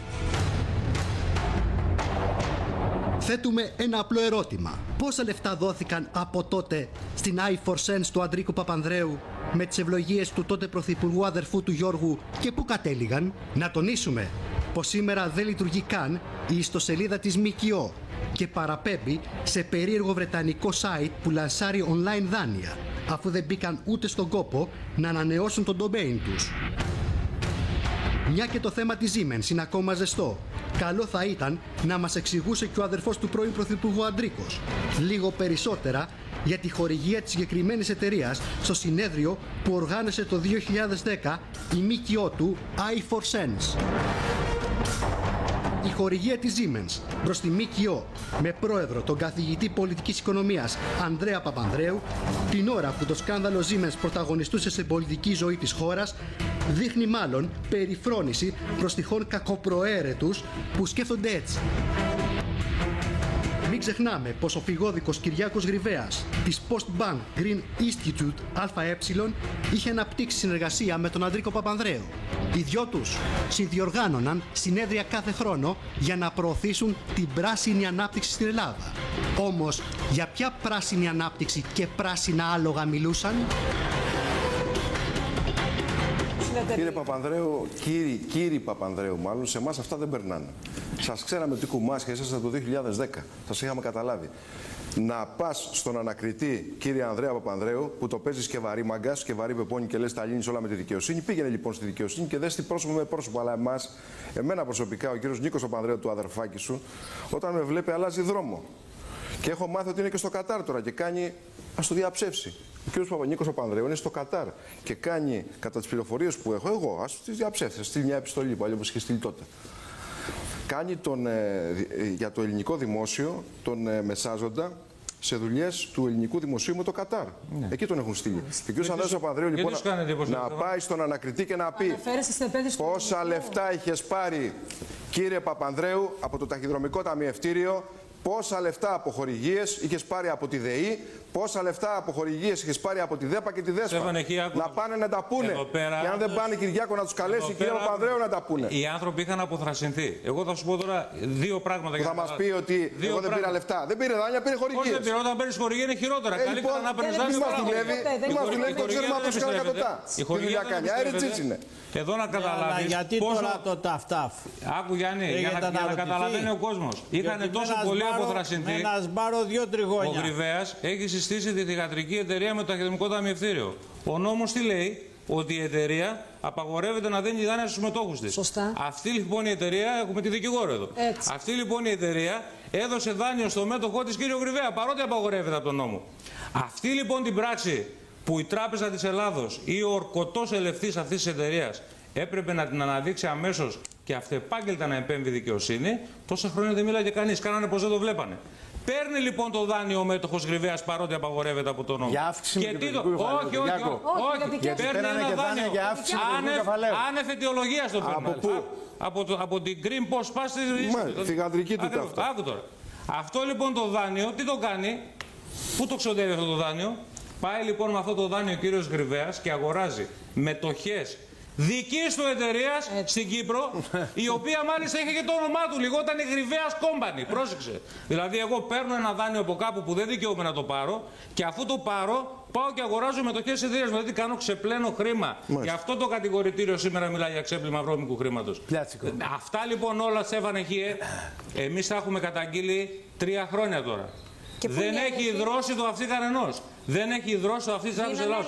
Όταν κάναμε τη μήνυση για τα CDS με τον Γιώργο Τονούλα που ξεσκεπάσαμε αυτό το σκάνδαλο, πηγαίναμε κάθε δεύτερη εβδομάδα στον εισαγγελέα που είχε το φάκελο και του λέγαμε, κύριε εισαγγελέα, ζητήστε τα βιβλία από το λογιστήριο του ταχυδρομικού ταμιευτηρίου. Θα τα δείτε όλα εκεί μέσα. Είναι υποχρεωτικό γιατί είναι καταχωρημένα. Δεν τα ζητούσε. Αρκούνταν στις λίγες πληροφορίες Τράπεζας Ελλάδος που δεν λέγανε τίποτα. Η οποία Τράπεζα της Ελλάδος. Η Τράπεζα της Ελλάδος, άκου να ξέρει ο κόσμος. Η Τράπεζα της Ελλάδος λοιπόν έχει συγκεντρωτική πληροφορία. Δεν μαθαίνει την αλήθεια και επιλεκτική από την Τράπεζα της Ελλάδος. Άρα λοιπόν δεν πηγαίναν στο ταμιευτήριο γιατί είχαν πολιτική εντολή να μην πάνε, να μην λένε ψέματα. Και τώρα λοιπόν που σκάει η δεύτερη έκθεση της BlackRock.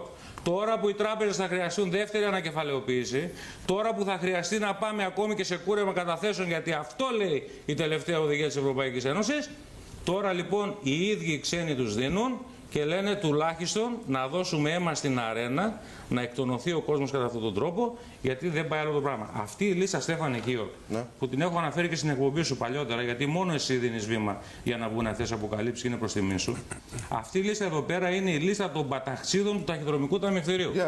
Έχει δημοσιευθεί στο ίντερνετ, είναι δημόσιο έγγραφο, κάθε πολίτης μπορεί να τη δει, από τον Ιανουάριο του 2013. Την έχει δημοσιεύσει στο ίντερνετ υπάλληλος του ταχυδρομικού ταμιευτηρίου. Θα λέω συγκεκριμένα. 28 Ιανουαρίου του 2013. Εδώ μέσα λοιπόν έχει όλα τα δάνεια, τα μη εξυπηρετούμενα του ταχυδρομικού ταμιευτηρίου. Ένα χρόνο είναι αυτή η λίστα, πρόσεχε. Όλα τα ονόματα για τα οποία βγήκαν εντάλματα συλλήψεως είναι μέσα σε αυτή τη λίστα. Υπάρχουν όμως και ονόματα για τα οποία δεν έχουμε ακούσει ακόμα εντάλματα συλλήψεως. Και είναι μέσα στη λίστα και αυτά. Ξέρεις γιατί ονόματα μιλάμε? Διαβάζεις, ελληνικά ξέρεις. Actor, έτσι. Motor Oil. Ναι. Η μαρφή του κυρίου Βιεννόπουλου, η ΜΙΚ, 150 εκατομμύρια δάνειο από το ταχυδρομικό ταμιευτήριο την εποχή που αγόρασε. Υπάρχει, είναι θέμα, θα το πούμε. Ποιος Μπακατσέλος? Ο κουνιάδος του κ. Βενιζέλου. Ο Euromedica. Ο Euromedica, ο Λιακουνάκος, όλοι εδώ μέσα. Αλλά θα σου πω για το Βιεννόπουλο συγκεκριμένα. Του κ. Κοντομινά. Ναι, για το Village είναι πάλι Κοντομινάς. Για το Βιεννόπουλο συγκεκριμένα που κατέστρεψε μια ολόκληρη χώρα την Κύπρο. Ο Βιεννόπουλος το 2007 αγόρασε την Ολυμπιακή εταιρεία με δάνειο από το ταχυδρομικό ταμιευτήριο. Μα με δάνειο από το ταχυδρομικό ταμιευτήριο και εσύ, Στέφανε Χίε, αν έβαζες μια κελεμπία, μπορούσες να γίνεις Άραβας επενδυτής και να έρθεις να αγοράσεις την Ολυμπιακή αεροπορία με δάνειο την πήρε. Είναι και στην κατοχή της κυρίας Ράπα. Ακούστε, είναι στην κατοχή. Τη λίστα δεν την έχει διαψεύσει κανένας. Οι επιχειρηματίες των οποίων τα ονόματα εδώ και ένα χρόνο είναι κρεμασμένα στα μανταλάκια του ίντερνετ, δεν την έχουν διαψεύσει. Είναι τα καθυστερούμενα και μη εξυπηρετούμενα δάνεια του ταχυδρομικού ταμιευτηρίου. Ένα χρόνο κρέμεται από τα μανταλάκια του ίντερνετ η λίστα. Δεν την έχει διαψεύσει κανείς. Είναι τα 500 εκατομμύρια με τα οποία ασχολείται σήμερα η δικαιοσύνη. Ένα χρόνο κανείς δεν τη διέψευσε και όταν σήμερα βλέπω τα εντάλματα όλοι να συμπεριλαμβάνονται στη λίστα. Όλοι. Κύριε Τόμπρα, αυτούς εδώ πέρα που είναι. Δεν έγινε καμία δικαστική ενέργεια προκειμένου να εισπραχθούν κάποια χρήματα από τη μεριά του ταχυδρομικού ταμιευτηρίου. Αυτούς που είναι κρεμασμένοι στο ίντερνετ ένα χρόνο, όπως λέτε. Γιατί το φουκαράκι για τα 500 και για τα 100 ευρώ τον κυνηγάνε. Τους συλλαμβάνουν και αυτό το βραχιολάκια. 1000 ευρώ κρατείτε προφυλακής. Και χειροπέδες κανονικά. Δείξετε, παλικάρια. Λοιπόν. Αυτή εδώ τη λίστα που είναι κρεμασμένη στο ίντερνετ, καμιά εισπρακτική εταιρεία, κύριε Τόμπρα, αυτούς εδώ πέρα τους κυρίους τους έχει ενοχλήσει? Μα είναι δικές τους εισπρακτικές εταιρείες, για να πάρει. Τους έχει ενοχλήσει, ρωτώ αν τους έχει ενοχλήσει. Μα είναι δυνατόν. Πάντως, σύμφωνα με πληροφορίες δικές μου, επειδή αναφέρθηκε το όνομα της Motor Oil και δεν είμαι εκπροσωπός της, ξέρω και γνωρίζω, Κυριάκο, ότι νομίμως έπαιρνε τα δάνεια. Μα δεν διαφωνώ, να βγουν να το διαψεύσουν όμως. Εντάξει, απλά γνωρίζω για τη Motor Oil, για τις υπόλοιπες δεν γνωρίζω. Να βγουν να το διαψεύσουν. Επειδή ρώτησα και έδινε εγγυητικές. Να βγουν να το διαψεύσουν. Εγώ δεν λέω ότι είναι και η Motor Oil, αλλά όταν από τα 50 ονόματα, τα 7 για τα οποία έχουν βγει εντάλματα είναι εδώ μέσα. Όχι, αλλά μαζί με τα ξερά σίγουρα θα καταλήξουν. Συμφωνώ, μπορεί να είναι και κάποιος χλωρός να βγει και να το διαψεύσει. Πάντως και εγώ σας λέω, επειδή είμαι σε θέση να το γνωρίζω, δεν έχω κανένα λόγο να πω. Μα κανένας μας δεν θέλει να γίνει κακοπροαίρετος. Η συγκεκριμένη εταιρεία, η Motor Oil, νομίζω ότι έδινε εγγυητικές επιστολές. Στέφανε, κανένας μας δεν θέλει να γίνει κακοπροαίρετος, να κάνει το Γενικό Εισαγγελέα και να κατηγορήσει λίθιν όλο τον κόσμο. Εδώ όμως μιλάμε για εγκλήματα τα οποία επί χρόνια συγκαλύπτονται.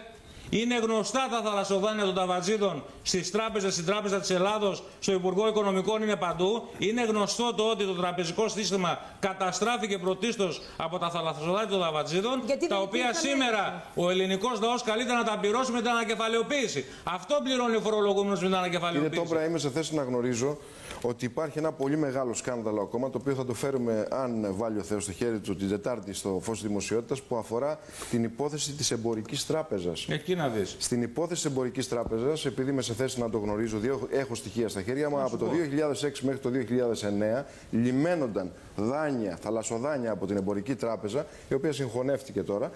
Υπάρχει επίσημη έκθεση της Εμπορικής Τραπέζης, ειδικά για την περιοχή της Βόρειας Εύβοιας. Εκεί είχαν φτάσει να δίνουν δάνεια ακόμα και σε κρατούμενους που αποφυλακίζονταν και που δεν είχαν καμία δουλειά και τους έβαζαν αχυρανθρώπους για να παίρνουν δάνεια ακόμα και φίλοι και πρώην συνεργάτες του κυρίου Λοβέρδου. Τι άλλο να σας πω δηλαδή. Έχω την έκθεση στα χέρια μου. Για όνομα του Θεού. Επειδή την αυτά τα πληρώσαμε εμείς. Τα πληρώσαμε εμείς, κύριε Τόμπρα. Η εμπορική, άκουσα να δεις, η εμπορική είναι μία από τις μεγαλύτερες αμαρτίες του ελληνικού τραπεζικού συστήματος. Δεν υπάρχει τραπεζίτης να μην το γνωρίζει. Τόσο η τράπεζα όσο και οι θηγατρικές της. Και θα σου πω κάτι. Μην ξεχνάς ότι διοικητής της εμπορικής έχει διατελέσει και ο Στουρνάρας και ο Προδόπουλος. Εγώ θέλω να φανταστείτε πόσο καλή μάνατζερ είναι αυτή. Άκου να δεις, ο Στουρνάρας λοιπόν, περίμενε λίγο, ο Στουρνάρας, να πω κάτι και τελείωσα, ο Στουρνάρας, στον οποίο έχουμε αναθέσει Έλληνες να σώσει την Ελλάδα, ήταν ο μόνος τραπεζίτης που ως διοικητής της Εμπορικής Τράπεζας, την εποχή που όλες οι τράπεζες έβγαζαν κέρδη, αυτός έβγαζε ζημιές. Την εποχή των παχαίων αγελάδων, ο Στουρνάρας έβγαζε ζημιές και στην εποχή.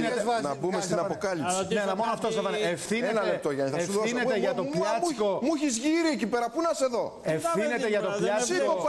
Συγγνώμη, ευθύνεται, Στέφανε, για το πλιάτσικο στο ταχυδρομικό ταμιευτήριο ο κύριος Φιλιππίδης, ο κύριος Κοντομινάς και οι υπόλοιποι. Αυτούς πρέπει να καλέσει μόνο η εισαγγελική λειτουργή.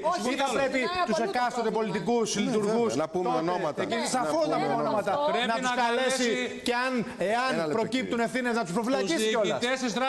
Όχι μόνον, κύριε Τόμπρα, όχι μόνον. Ποιοι διοικούσαν τότε τον τόπο? Ο κύριος Καραμανλής δεν ήταν στην κυβέρνηση. Την εποπτεία του τραπεζικού συστήματος την έχει η Τράπεζα της Ελλάδος. Που είναι υπεράνω της κυβέρνησης. Δεν είχε γνώση ο πρωθυπουργός της χώρας τι γινόταν. Όχι. Γιατί όταν η Τράπεζα της Ελλάδος. Όταν η Τράπεζα της Ελλάδος πιστοποιεί ότι μια τράπεζα είναι φερέγγια, τι να πει ο πρωθυπουργός? Βέβαια, κύριε Τόμπρα, δεν ελέγχεται η Τράπεζα της Ελλάδος από την πολιτική ηγεσία της χώρας. Όχι. Να διαβάσετε το καταστατικό της, άρθρο 14. Ακούστε με. Όχι επιλέγεται. Κύριε Τόμπρα, αυτά είναι στα χαρτιά. Επί της ουσίας τι γίνεται? Ο διοικητής της Τράπεζας της Ελλάδος, ακούστε με, προτείνεται από το Γενικό Συμβούλιο της Τράπεζας, έτσι λέει το καταστατικό, και η κυβέρνηση τυπικά τον διαρρίζει. Δηλαδή, το ποιος θα είναι ο διοικητής της Τράπεζας της Ελλάδος είναι κράτη εν κράτη. Είναι Βατικανό η Τράπεζα. Διαβάστε το καταστατικό. Βατικανό δεν είναι μόνο αυτή. Είναι Βατικανό. Ένα λεπτό. Επειδή έχουμε κάποιους φίλους στη γραμμή και περιμένουμε υπομονητικά και μετά θα πάρει το λόγο κύριε Δημητριάδη. Ο κύριος Χουγιούρης. Καλημέρα κύριε Χουγιούρη. Να είστε καλά, καλό αγώνα εύχομαι σε όλους. Τι αγώνα εδώ πέρα? Αναγκαστικά, αν δούμε την πραγματικότητα, στις μέρες μας όλο το βάρος έχει πέσει πάνω στη δικαιοσύνη. Δηλαδή, όπου και να στραφήσετε με χαρτιά και τα λοιπά, στο τέλος καταλήγει στη δικαιοσύνη. Και ήθελα να πω και στο αγαπητό Αμυρά, αν δεν κάνω λάθος. Ναι, τον κύριο Αμυρά. Ότι δυστυχώς, έτσι όπως έχει αλλάξει ο τρόπος διακυβέρνησης στη χώρα μας, το κέντρο της εξουσίας για την Ελλάδα δεν βρίσκεται στην Ελλάδα. Και πιστεύουμε ότι με οποιοδήποτε τρόπο και αν ξεσηκωθείς, ίσως και να δούμε, εάν προχωρήσει δηλαδή ένας λαός, θεωρητικά μιλάμε τώρα, σε πράξεις βίας έναντι της κυβέρνησης, ίσως να δούμε και ξένες ένοπλες δυνάμεις στην πατρίδα μας. Δεν έχουμε να κάνουμε με ένα πολίτευμα όπως ήταν παλιά του Παπαδόπουλου, που έγινε ένα ωραίο πολυτεχνείο, τέλος πάντων, και έπεσε η κυβέρνηση, ή κάποιες άλλες κυβερνήσεις που υπάρχουν στον κόσμο. Εγώ πιστεύω, το πιστεύω με εμένα είναι ότι ζούμε άλλες καταστάσεις. Ναι. Οι καταστάσεις του 21. Αυτές ζούμε. Οπότε έγινε ναι, εξωτερική επέμβαση από τον Ιμπραήμ. Δηλαδή, πείτε μου να σας πω κάτι. Το 21 έγινε εξωτερική επέμβαση από τον Ιμπραήμ. Το ξέρετε, πιστεύω. Άρα λοιπόν γίνονται, στις επαναστάσεις γίνονται εξωτερικές. Κοιτάξτε, τόσα χρόνια κρίσης έχουν γίνει εκατοντάδες απεργίες από όλους τους κλάδους. Υπήρχαν δυναμικές απεργίες, είχατε προβάλει και εσείς κύριε Γείο πολλές φορές ανθρώπους που ζήτησαν τα δικαιώματά τους. Δικαιώθηκε καμία? Δεν έγιναν πολιτικές απεργίες, έγιναν οικονομικές απεργίες. Αυτά τα δύο δεν είναι το ίδιο πράγμα. Άλλο πολιτική απεργία διαρκείας και άλλο οικονομική απεργία. Μάλιστα, καλό βράδυ, καλό ξυπνήμα. Ο κύριος Μανιάτης, ελπίζω δεν είναι ο υπουργός. Καλησπέρα σε όλο το πάνελ. Να σας ενημερώσω ότι δεν έχω πια τηλεόραση μπροστά μου. Ήθελα να αναφερθώ λίγο νωρίτερα σε ένα διαξυφισμό που έγινε μεταξύ του κύριου Αμυρά και του κύριου Τόμπρα όσον αφορά την διέλευση του κόσμου για τα μνημόνια στους δρόμους, για το ποιος πρέπει να βγαίνει έξω και το ποιος όχι. Εγώ ήμουν παρόν από το πρώτο μνημόνιο, το μεσοπρόθεσμο, το δεύτερο κτλ. Ήθελα να σας πω το εξής, ότι ήμασταν έξω, πέσανε πάρα πολλά χημικά, μάλλον ο κύριος Τόμπρας δεν το έχει καταλάβει. Εκεί ήμουνα κύριε και εγώ, αυτό είπα και εγώ πριν. Αφήστε να μιλήσω. Ένα λεπτό, κύριε Μανιάτη, ήσασταν σε αυτό που λέμε, δεν θέλω να σας βάλω εγώ ταυτότητα, στους αγανακτισμένους που λέει. Και βέβαια, μάλιστα. Αλλά δεν ήμουνα μπροστάρης. Μάλιστα. Φυσικά ήμουνα πίσω γιατί αυτό που θα συνέβαινε ήταν πάρα πολύ άσχημο και το ζούμε στην πορεία. Μάλιστα. Το ζείτε όλοι μαζί και εγώ μαζί σας. Και τι διαπιστώσεις κάνατε? Τι διαπιστώσεις? Έχω ράματα στο κεφάλι μου, είχα αρμόλοπες στα πλευρά μου. Άρα. Και φυσικά η εφορία, η ΔΕΗ κτλ. Είναι πάρα πολύ άσχημα τα οικονομικά μου. Είμαι άνεργος με 2 πτυχία. Γι' αυτά πολέμησα εκείνη τη στιγμή. Κατάλαβα τότε ότι ο δρόμος ήταν πολύ δύσκολος. Πόσο ετών είστε κύριε Μανιάτη? Αυτή τη στιγμή με 33 και πηγαίνω στα 34. Και τα πτυχία που έχετε ποια είναι, αν επιτρέπετε? Είμαι μηχανολόγος μηχανικός και ηλεκτρολόγος μηχανικός παράλληλα. Εγώ επιμένω, κύριε Μανιάτη, να τονίζω μέσα από αυτή την εκπομπή ότι το μακελιό το παρακολουθεί πάρα πολύ νέος κόσμος, προβληματισμένος, είτε είναι άνεργος, είτε είναι μέσης εκπαίδευσης παιδείας, είτε δημοτικού, είτε γυμνασίου, είτε πανεπιστημίου. Υπάρχουν άνθρωποι πολύ προβληματισμένοι στην Ελλάδα, οι οποίοι έχουν τις ίδιες ανησυχίες με εσάς.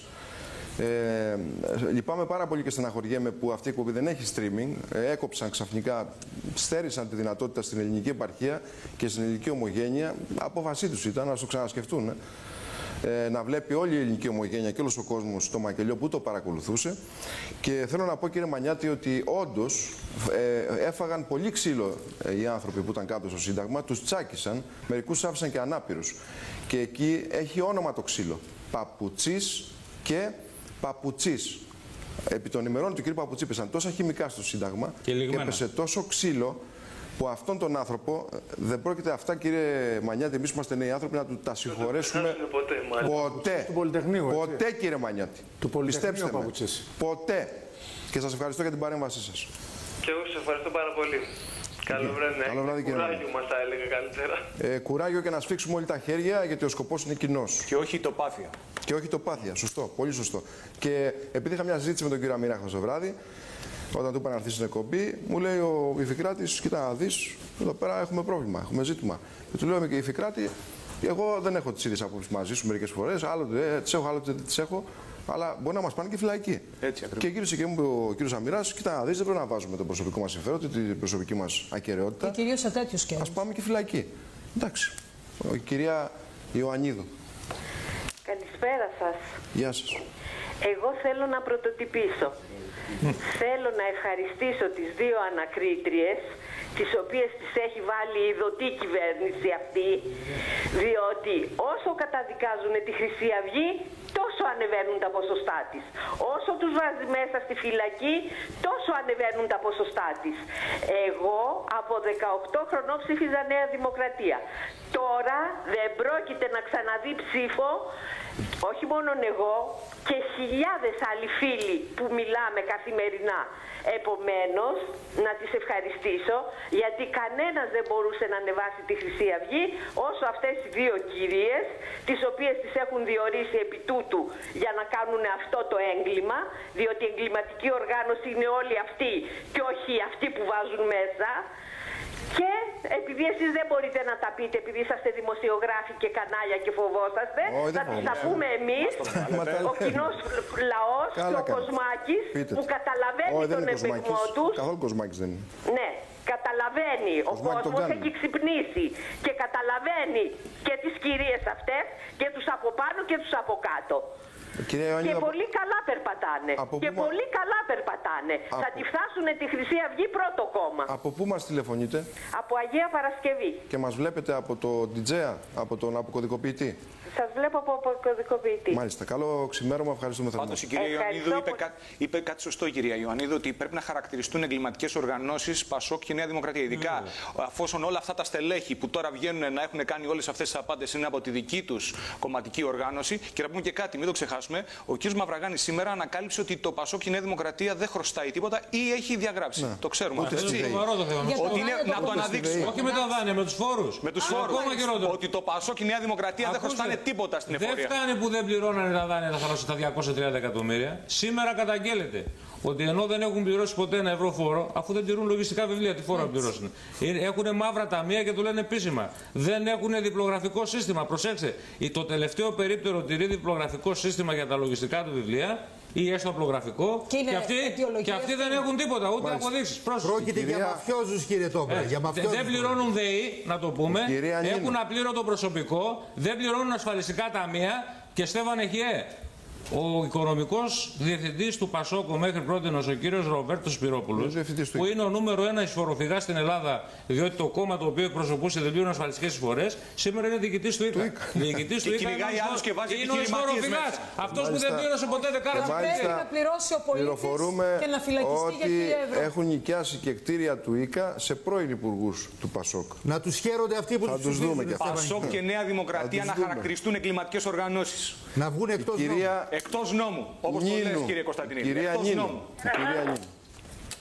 Κυρία Νίνου. Καλησπέρα σας. Από πού μας τηλεφωνείτε? Από Νέο Κόσμο τηλεφωνώ. Και μας παρακολουθείτε μέσω αποκωδικοποιητού. Ναι, ακριβώς. Είμαι μέλος της Χρυσής Αυγής. Ναι. Έχω να στείλω φιλικούς χαιρετισμούς στους βουλευτές μας, αν και όχι άδικα, εγκληματικά λάθη έχει κάνει αυτό το κράτος για όλους μας. Εμείς είμαστε ενωμένοι και αποφασισμένοι.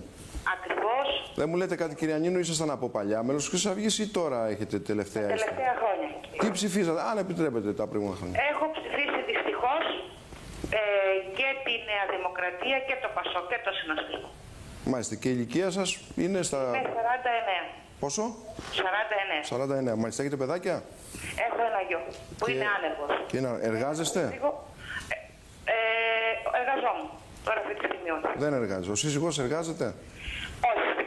Είναι άνεργος. Είναι άνεργος. Μάλιστα. Μα η είδηση σήμερα, Στέφαν, είναι αυτή. Ότι όχι αυτοί που είναι άνεργοι, αυτοί που δουλεύουν, αυτοί που εργάζονται. Είναι η ανάπτυξη του κυρίου Χατζηδάκη. Η ανάπτυξη του Χατζηδάκη είναι. Όχι, είναι η πράσινη ανάπτυξη του κυρίου Παπανδρέου που μας την έφερε στην Ελλάδα και μας έλεγε ότι την iPhone οικολογική ανάπτυξη. Η απάτη της πράσινης ανάπτυξης. Και πέραν τις χορηγίες που μας φυλάγανε. 0 θέσεις εργασίας, 0 θέσεις εργασίας, δεκάδες εκατομμύρια ευρώ χρήματα του μνημονίου. Γιατί να το πούμε, και ξέρεις πόσα χρήματα του μνημονίου πήγαν στην πράσινη ανάπτυξη? Τα χρήματα που πάρθηκαν στο πρώτο μνημόνιο από τις τράπεζες τις οποίες πήγανε, μία εκ των οποίων και το Ταχυδρομικό Ταμιευτήριο, πήγανε στο θαύμα της πράσινης ανάπτυξης. Που δεν έκανε καμία θέση εργασίας, δημιουργούσε επιδοτούμενη ενέργεια. Κορόιδεψε τους αγρότες. Κορόιδεψε τους αγρότες, βγήκαν οι καλλιέργειες και βγήκαν φωτοβολταϊκά. Και έβαλαν τον ελληνικό λαό να του αυξάνει το λογαριασμό της ΔΕΗ για να συντηρούνται τα φωτοβολταϊκά και να αιμογεννήτρωσαν τα βατζίδια. Ακούστε τώρα μια είδηση. Σύμφωνα με πληροφορίες, ας βγει ο κύριος Μηταράκης, που είναι υφυπουργός, δεν είναι στο Ανάπτυξης. Κύριε Μηταράκη, μπορείτε να μας πείτε αν το Υπουργείο Ανάπτυξης, ο δικός σας τομέας, ο συγκεκριμένος τομέας, ο επενδυτικός τομέας της χώρας, εξέδωσε πριν από λίγες ημέρες ακάλυπτες επιταγές τραπέζης, και τις έδωσε σε επενδυτές αγρότες και επενδυτές στα φωτοβολταϊκά για να τους πληρώσει και σε οτιδήποτε άλλο, για να τους πληρώσει τα χρήματα που τους όφιλε το ελληνικό δημόσιο, και πήγαν οι άνθρωποι να τα εισπράξουν και οι επιταγές ήταν ακάλυπτες. Οι άνθρωποι αυτοί έχουν δάνεια στις τράπεζες, να το πούμε. Ακάλυπτες επιταγές έδωσε το Υπουργείο Ανάπτυξης του κυρίου Μηταράκη σε αγρότες και επενδυτές φωτοβολταϊκών και πράσινης ανάπτυξης, που υποτίθεται θα έφεραν εργατικά χέρια και ένα μικρό εισόδημα προσθετικό στο εισόδημα του αγρότη, που θέλουν να μας πρόξουν όλους στην αγροτιά, κύριε Τόμπρα, για να καταστραφούμε τελώς.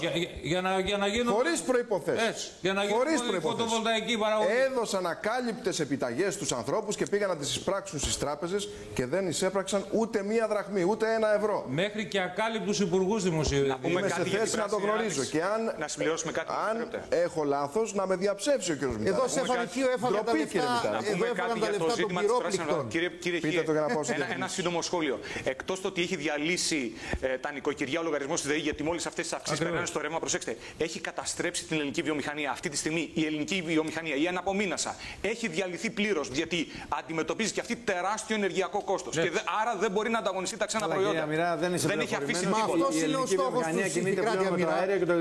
Αυτό είναι ο στόχος του. Να διαλύσει τα πάντα. Ένα λεπτό να δώσω. Ένα λεπτό, κύριε. Βοηθήστε με, γιατί έχω ακόμα 25 λεπτά εκπομπή. Στη 1 και 25 πρέπει να κλείσω με ενημέρωσαν στις 8 ώρα το βράδυ να κλείσει η εκπομπή στις 1:25. Πιο νωρίς θα τελειώσετε και θα πάτε για ύπνο. Εγώ αυτά που να πω θα τα πω όμως μέχρι τη 1:25. Κάτσε να φτάσουμε. Θεωρώ όλα τα θέματα είναι εξίσου σημαντικά και θα μείνω όμως αυτό που είπε πριν ο κύριος Τόμπρας και είναι το φλέγον θέμα και ένα από τα βασικά θέματα της επικαιρότητας είναι το θέμα του ταχυδρομικού ταμιευτηρίου και θα πω το εξής, ότι όπου οι ελεκτικοί μηχανισμοί δεν λειτουργούν εκπρόθεσμα, λειτουργούν επιλεκτικά, εκεί φτάνουμε δυστυχώς σε αυτά τα αποτελέσματα όπου ανέλεκτα αποστέλλονται βάσματα πολλών εκατομμυρίων, θα μπορούσε δηλαδή η Τράπεζα της Ελλάδος με νομοθέτημα το οποίο δεν θα εξαιρεί το πόθεν έσχες και θα δικαιολογεί σε όλες τις περιπτώσεις το πόθεν έσχες, να απαγορεύει την αποστολή των εμβασμάτων οπουδήποτε πριν ελεγχθούν και από την αρχή του ξεπλήματος. Μόνο έτσι λοιπόν θα μπορεί το χρήμα να παραμένει στην Ελλάδα, να ελέγχεται και να αποστέλλεται μετά. Διότι αν ουέ και αλίμονα όταν φεύγουν και διοχετεύονται μέσα από offshore εταιρείες, τότε έχουμε χάσει το παιχνίδι. Βλέπετε και εφόσον λοιπόν, αφήστε με να ολοκληρώσω κύριε Φιλιππίδη. Και εφόσον λοιπόν ολοκληρωθούν αυτοί οι έλεγχοι και αποδειχθεί το πόθεν έσχες και ότι δεν έχει καμία σχέση το χρήμα με εγκληματικές δραστηριότητες, αν καλώς να φύγει, αν όμως έχει, κινείται άμεσα ποινική δίωξη και δεσμεύεται η κινητή και εκείνη την περιουσία του κατέχοντος. Μάλιστα. Λοιπόν, οπότε δεν φτάνουμε στο να ψάχνουμε, αλλά δυστυχώς όλα αυτά τα νομοθετήματα, δεν ξέρω κύριε Τόμπρα, συμφωνείτε, εξυπηρετούν ακριβώς μα δεν είναι μόνο για τα νομοθετήματα. Αυτές τις περιπτώσεις του κάθε Φιλιππίδη. Δεν είναι μόνο τα νομοθετήματα που δεν γίνονται. Και του κάθε εδώ υπάρχουν εκτός από τη λίστρα Λαγκάρτ άλλες 65 λίστες Λαγκάρτ. Γιατί η λίστα Λαγκάρτ αφορά μία τράπεζα στην Ελβετία, την HSBC. Άλλες 65 και δεν έχει ψάξει μία. Γιατί τώρα το ταφ-ταφ. Γιατί τώρα βγάλατε το ταχυδρομικό ταμείο. Γιατί έτσι κάνουν και τώρα τελείωσε η BlackRock, Γιάννη μου. Λοιπόν, εμένα η άποψή μου είναι η εξής. Διότι ο Σαμαράς είναι, δηλαδή, δύο τα ωφέλη αυτή τη στιγμή. Ο Σαμαράς ξεκαθαρίζει τους καραμανλικούς. Με το βλέπε Φιλιππίδης, και ο Βενιζέλος τους Παπανδρεϊκούς βλέπε Γρυβαίας και Αντρίκο. Το Σαμαρά και το Βενιζέλο ποιος θα τους ξεκαθαρίσει μετά, Γιάννη? Δεν ξέρω το Σαμαρά, λέω τι κάνει. Θέλω να πάω σε μια σημαντική πληροφορία που μου δίνει ο Βασίλης ο Γραμμένος. Μου είπε νωρίτερα ότι είναι σε θέση, την έχει διασταυρώσει. Βασίλη. Ναι, θέλουμε να μεταφέρουμε στους τηλεθεατές την υπόθεση Φιλιππίδη και την πολύ στενή σχέση που ο κύριος Φιλιππίδης, όσοι δεν γνωρίζουν, είχε και εξακολουθεί να έχει. Βέβαια τώρα ως κρατούμενος δεν ξέρω αν θα μπορεί να βλέπει την κυρία Σακελαρίου, την διευθύντρια, την οικονομική διευθύντρια του Ταχυδρομικού Ταμιευτηρίου.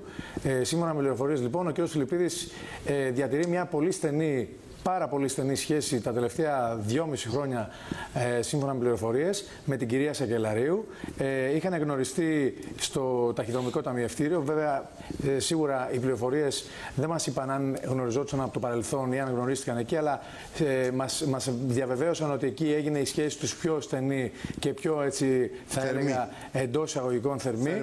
Και από εκεί και πέρα έχουμε να πούμε ότι αυτό αποκτά ένα ιδιαίτερο ενδιαφέρον και βλέπουμε ότι μετά τον κύριο Φιλιππίδη τη θέση, έτσι, αν θέλετε, την ισχυρή θέση του κ. Φιλιππίδη είχε αναλάβει η κυρία Σακελαρίου και αυτή η σχέση γεννά πολλά ερωτηματικά. Από εκεί και πέρα να πούμε ότι ο κ. Φιλιππίδης, Στέφανε, διατηρεί ένα πολύ μεγάλο τραπεζικό λογαριασμό στην Ελβετία, όπως έχει δηλώσει και ο ίδιος, δεν έχει ανάγκη από χρήματα, και να πούμε ότι το 2011, σύμφωνα πάντα με αποκλειστικές πληροφορίες, ο κ. Φιλιππίδης προχώρησε μια αγορά ενός εταιρείας στη Βασιλής Σοφίας που η αξία του έφτανε περίπου στα 3 εκατομμύρια ευρώ.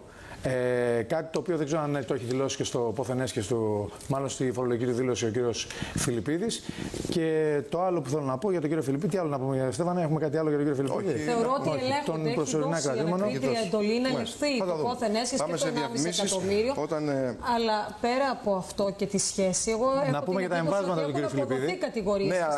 Ναι, Βασίλη, αλλά Έχουμε και ανθρώπους που τους φέραμε εδώ απόψε να κάνουμε εκπομπή και στις 8 η ώρα με πήραν τηλέφωνο και μου είπαν ότι ενώ είχαμε μέχρι τις 2 η ώρα εκπομπή, ας πούμε, ξαφνικά 1:25 πρέπει να κλείσουμε. Και 25 πρέπει να κλείσουμε. Λοιπόν, μην το τραβήξω απόψε και μέχρι τις 2 παρά 10, ας πούμε. Επίσης, Στέφανε, κλείνοντας για τον κύριο Φιλιππίδη, να πούμε ότι τα εμβάσματα του κύριου Φιλιππίδη που αναφέρονται στο πόρισμα προέρχονται από την Τράπεζα της Ελβετίας, την BCP, η οποία έλεγχε στην Ελλάδα την τράπεζα Millennium με τη συμφερόντων κοντομινά. Και να πούμε ότι τα εμβάσματα αυτά είχαν η αιτιολογία ως αποεπένδυση μετοχών, οι οποίες όταν αγοράζονται δεν χρειάζονται το πόθεν έσχες. Τα ξέρει καλύτερα. Πάμε σε διαφημίσεις.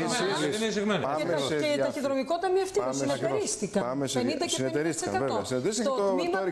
Ο οποίος κύριος Φιλιππίδης κορόιδευε τον ελληνικό λαό ότι βρισκόταν στην Αμερική, ο ίδιος βρισκόταν στην Τουρκία. Κανένας δεν το ανέφερε αυτό και την πέσανε βέβαια οι Τούρκοι, το συνέλαβαν στα πλαίσια του διεθνές. Οι Τούρκοι έδωσαν ένα πληρωμένο γραμμάτιο στις ελληνικές αρχές ασφαλείας, αφού οι ελληνικές αρχές από την κινητή τηλεφωνία μπορούν οι αρχές να εντοπίσουν από πού εκπέμπει και ρέγγι. Δεν εντόπισαν, λέει, από την κινητή, από άλλο τρόπο. Και αφού πρώτα λάλησε στη ΜΥΤΕ. Αφού οι ελληνικές αρχές ασφαλείας είχαν δώσει το μισό επαναστατικό κουρδικό λαό που ζει στην Ελλάδα στα χέρια των Τούρκων και είχαν γραμμάτια. Και έχουν δώσει και κάτι άλλο. Βρέθηκε όμως και εισιτήριο επιστροφής του κ. Φιλιππίδη. Και αυτά τα γραμμάτια ξεπληρώνονται γιατί η κυβέρνηση έχει αγαστές σχέσεις με την Τουρκία. Οι Τούρκοι είναι φίλοι μας πάνω απ' όλα, μην το ξεχνάτε. Διαφημίσεις και όταν επιστρέψουμε θα πιάσουμε λίγο τον κύριο Δαβάκη να δούμε τι έχει κάνει και αυτό το καλό παιδό. Εκτός από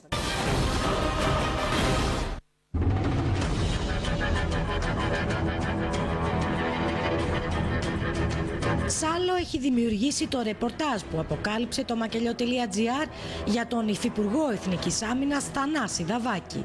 Συγκεκριμένα 4 μέρες πριν από την δημοσιοποίηση της απολογίας του αναπληρωτή διευθυντή εξοπλισμών των Τσοχατζόπουλου Παπαντονίου, Αντώνη Κάντα, το ΙΠΕΘΑ με υπογραφή Δαβάκη έδωσε μεγάλη δουλειά νέων εξοπλιστικών προγραμμάτων ύψους 10 εκατομμυρίων ευρώ στην αμαρτωλή εταιρεία Κέστρελ. Ποια είναι η εταιρεία? Αυτή που ο Κάντας κατονομάζει ότι τον δωροδόκησε με 400.000 ευρώ για να περάσει στο ναυτικό τους γαλλικούς πυράβλους επιφανείας Exocet.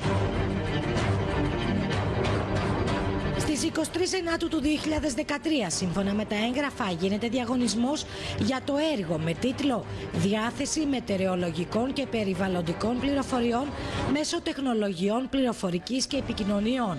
Εποφελία του κοινωνικού συνόλου για τα προγράμματα ΕΣΠΑ 2007-2013 στο πρακτικό αξιολόγησης τεχνικής προσφοράς». Αφορά εξοπλισμό της ΕΜΗ.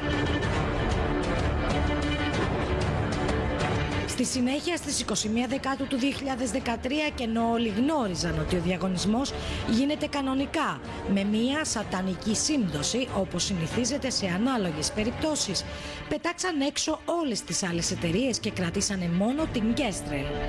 Με απόφαση του Υπουργείου Μεταφορών αποφασίστηκε ότι η σύμβαση δεν είναι εφικτή για να χρηματοδοτηθεί από το ΕΣΠΑ όπως αρχικά είχε γίνει γνωστό. Η συμμορία όμως του ΙΠΕΘΑ δεν σταματά εδώ. Στις 12 Νοεμβρίου συγκροτείται επιτροπή από 10 αξιωματικούς των ενόπλων δυνάμεων για να αξιολογήσει νέο διαγωνισμό επί του ίδιου αντικειμένου, και ενώ ο προηγούμενος είχε ακυρωθεί. Και στις 23 Δεκεμβρίου του 2013, 72 ώρες πριν δημοσιοποιηθεί η αμαρτωλή απολογία Κάντα, η εταιρεία που μίζωνε τον βοηθό του Τσοχατζόπουλου παίρνει τη δουλειά.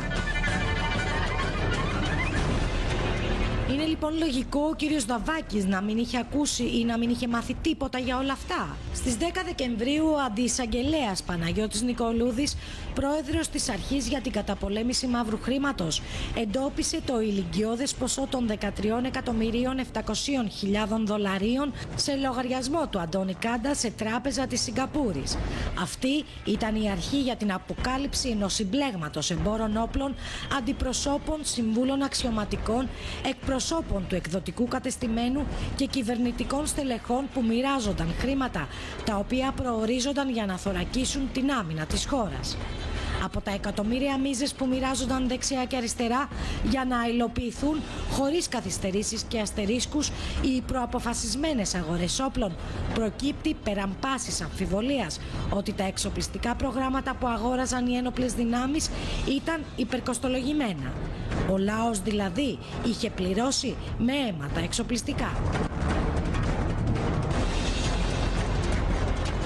Από τη μεριά του, ο κύριος Δαβάκης, αντί να προσπαθήσει να αποδείξει στο λαό ότι δεν σκόπευε να βάλει το χέρι στο μέλι, προτίμησε στο δελτίο ειδήσεων αποκαλυπτικά με τον Άκη Παυλόπουλο να αφήσει υπονοούμενα για τον δημοσιογράφο Στέφανο Χίο.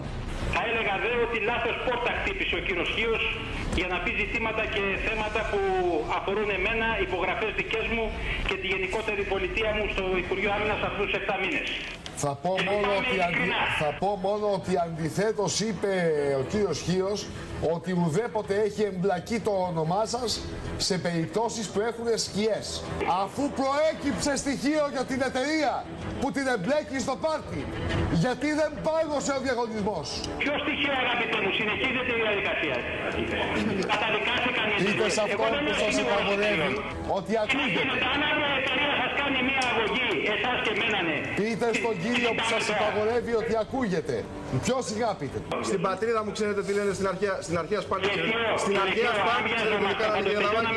Στην αρχαία Σπάρτη ξέρετε τι κάνανε? Στην αρχαία Σπάρτη ξέρετε τι κάνανε? Ξέρετε καλά την ιστορία της αρχαίας Σπάρτης, κύριε Δαβάκη. Όταν βάζανε μια Αλεπού μέσα από τη Μασχάλη και την κλέβανε, για να μην τους πιάσουνε, αφήνανε την Αλεπού να τρώει τα σπλάχνα τους. Το καταλάβατε, κύριε Δαβάκη? Υποβάλλετε σαν έτοιμος πολιτικός το πρωί την παρέτησή σας και αφήστε τα αυτά. Αφήστε τα αυτά που ξέρετε. Όχι σε μένα. Όχι σε μένα. Γιατί αυτό το διαγωνισμό τον έχω κρυσάρει, κύριε Δαβάκη, πριν το βγάλω στον αέρα. Και είσαστε ελεγκτέος και στην πολιτική και στην ηθική συμπεριφορά σας. Και στην πολιτική και στην ηθική συμπεριφορά σας. Γιατί έπρεπε απόψε να παραδεχτείτε με ακούλπα. Έκανα λάθος. Δεν υπάρχει το λάθος στην πολιτική. Να απαντήσει. Υπάρχει το λάθος στην πολιτική, ναι, όχι. Πηγαίνετε να κάνετε τίποτα άλλο, γιατί αυτά που λέτε είναι παραμύθια. Για τα πανηγύρια είστε εσείς. Για τα πανηγύρια είστε εσείς. Και αυτοί που σας έχουν βάλει εκεί πέρα σε αυτό το ρόλο. Τη δική του απάντηση έδωσε ο Διευθυντής Ειδήσεων και Ενημέρωσης του Έξτρα 3, Μάκης Γιομπαζολιάς, την επόμενη μέρα μέσα από το δελτίο ειδήσεων του Αντώνη Μιλονάκη. Θέλω να καταχραστώ λίγο του χρόνου σας για ένα σοβαρό περιστατικό που συνέβη πριν από λίγο. Ποιο είναι? Ο Υπουργός Εθνικής Άμυνας, ο κύριος Δαβάκης, ενοχλήθηκε από κάποια αναφορά που έγινε χθες το βράδυ από τον κύριο Χίο στο αποκαλυπτικό δελτίο σε σχέση με έναν διαγωνισμό του Υπουργείου Εθνικής Αμήνης. Και απετόλμησε, το λέω ευθέως και να τον βγάλετε στο τηλέφωνο να το διαψεύσει ή να το επιβεβαιώσει, απετόλμησε να μου πει τι είναι αυτά που κάνετε. Μήπως παίρνετε χρήματα από κάπου και τα λέτε αυτά? Απετόλμησε ο αξιοσέβαστος κύριος Υφυπουργός να κατηγορήσει εμένα και το κανάλι το οποίο εκπροσωπώ ότι χρηματιζόμεθα για να τον κατηγορήσουμε. Του απήντησα με τρόπο σκαιό, θέλω να ομολογήσω, ότι αυτά είναι απαράδεκτα και δεν πρέπει να τα λέει και αν έχει κάτι να πει, να το πει ευθέως και δημοσίως και όχι να κάνει τέτοιου είδους περιμούς. Φυσικά δεν μπορώ να αποδείξω αυτό το οποίο είπε, αλλά είμαι σίγουρος ότι ο κύριος Υπουργός έχει τον αντρισμό να παραδεχτεί αυτό που μου είπε ή όχι. Μιλάμε για μια πολιτική ανηθικότητα. Προκαλώ τον ισοπεδωτή. Τον ισοπεδωτή μιας ολόκληρης κοινωνικής ζωής όπως είναι η Λακωνία, γιατί ζω από πολύ κοντά τις εξελίξεις στη Λακωνία, εκεί όπου στις καφετέριες ο νέος κόσμος, όταν περνάει αυτό το πολιτικό υποκείμενο που ονομάζεται Δαβάκης, και θα μείνω εδώ και δεν θα μπω σε άλλους χαρακτηρισμούς, πολιτικό υποκείμενο το οποίο η νεολαία, αν μπορούσε, θα του είχε πετάξει όλες τις κοτρώνες της αρχαίας Ακρόπολης της Σπάρτης που έχει λαιλατηθεί από τους Γερμανούς πολίτες που την επισκέπτονται και που την έχουν κατακλέψει, που η Σπάρτη, η ιστορική Σπάρτη του κυρίου Δαβάκη, του κυρίου Γρηγοράκη και όλων των υπολείπων βουλευτών που εδώ και 30 χρόνια έχουν καταστρέψει μια ολόκληρη κοινωνία στην περιοχή της Σπάρτης, Αυτός λοιπόν ο άνθρωπος είναι ο τελευταίος που μπορεί να μιλάει για πολιτική ηθική. Πάμε τώρα στην υπόθεση, εγώ το ξεπερνάω αυτό, θα παρακολουθήσω τις εξελίξεις, συντάσσομαι με την πορεία του καναλιού και για όποιο αποδεικτικό στοιχείο με χρειαστεί το κανάλι, ξέρεις πολύ καλά, Αντώνιο, ότι είμαι στο πλευρό σας. Οι αποκαλύψεις θα συνεχιστούν μέσα από το μακελιό.gr αλλά και το Μακελιό 4. Δύο ερωτήματα στον κύριο Δαβάκη, το ρεπορτάζ το είδατε ότι είναι πλήρες. Πρώτον, να μας απαντήσει ο κύριος Δαβάκης γιατί η σύζυγός του, γιατί οι δικαιολογίες που μας έδωσε είναι ανεπαρκέστατες όταν τις είχε δώσει τότε, έφυγε από δασκάλα, δεν ξέρω τι ήταν, καθηγήτρια στην Ελαφώνησο, αποσπάστηκε στο Υπουργείο Παιδείας και με ποιον τρόπο και με ποιο δικαίωμα, χωρίς να ρωτήσει τον ελληνικό λαό, ναι ρε, να ρωτήσει τον ελληνικό λαό, να την πάρει και να την πάει δίπλα του. Με ποιες γνώσεις? Μια καθηγήτρια που δεν ξέρω τι είναι φιλόλογος, γνωρίζει από εξοπλιστικά προγράμματα? Δεύτερον, να μας απαντήσει ο κύριος Δαβάκης με ποια κριτήρια διορίστηκε ως μετακλητή υπάλληλος του Υπουργείου Άμυνας μια βαφτιστήρα του ηλικίας 20 ετών απόφοιτη λυκείου. Εάν δεν συμβαίνει κάτι τέτοιο, να βγει αύριο ο κύριος Δαβάκης να το διαψεύσει. Και βεβαίως θα δημοσιοποιήσουμε τη διάψευσή του στο μακελιό.gr και την Τετάρτη εδώ από την εκπομπή. Επίσης, να μας πει ο κύριος Δαβάκης.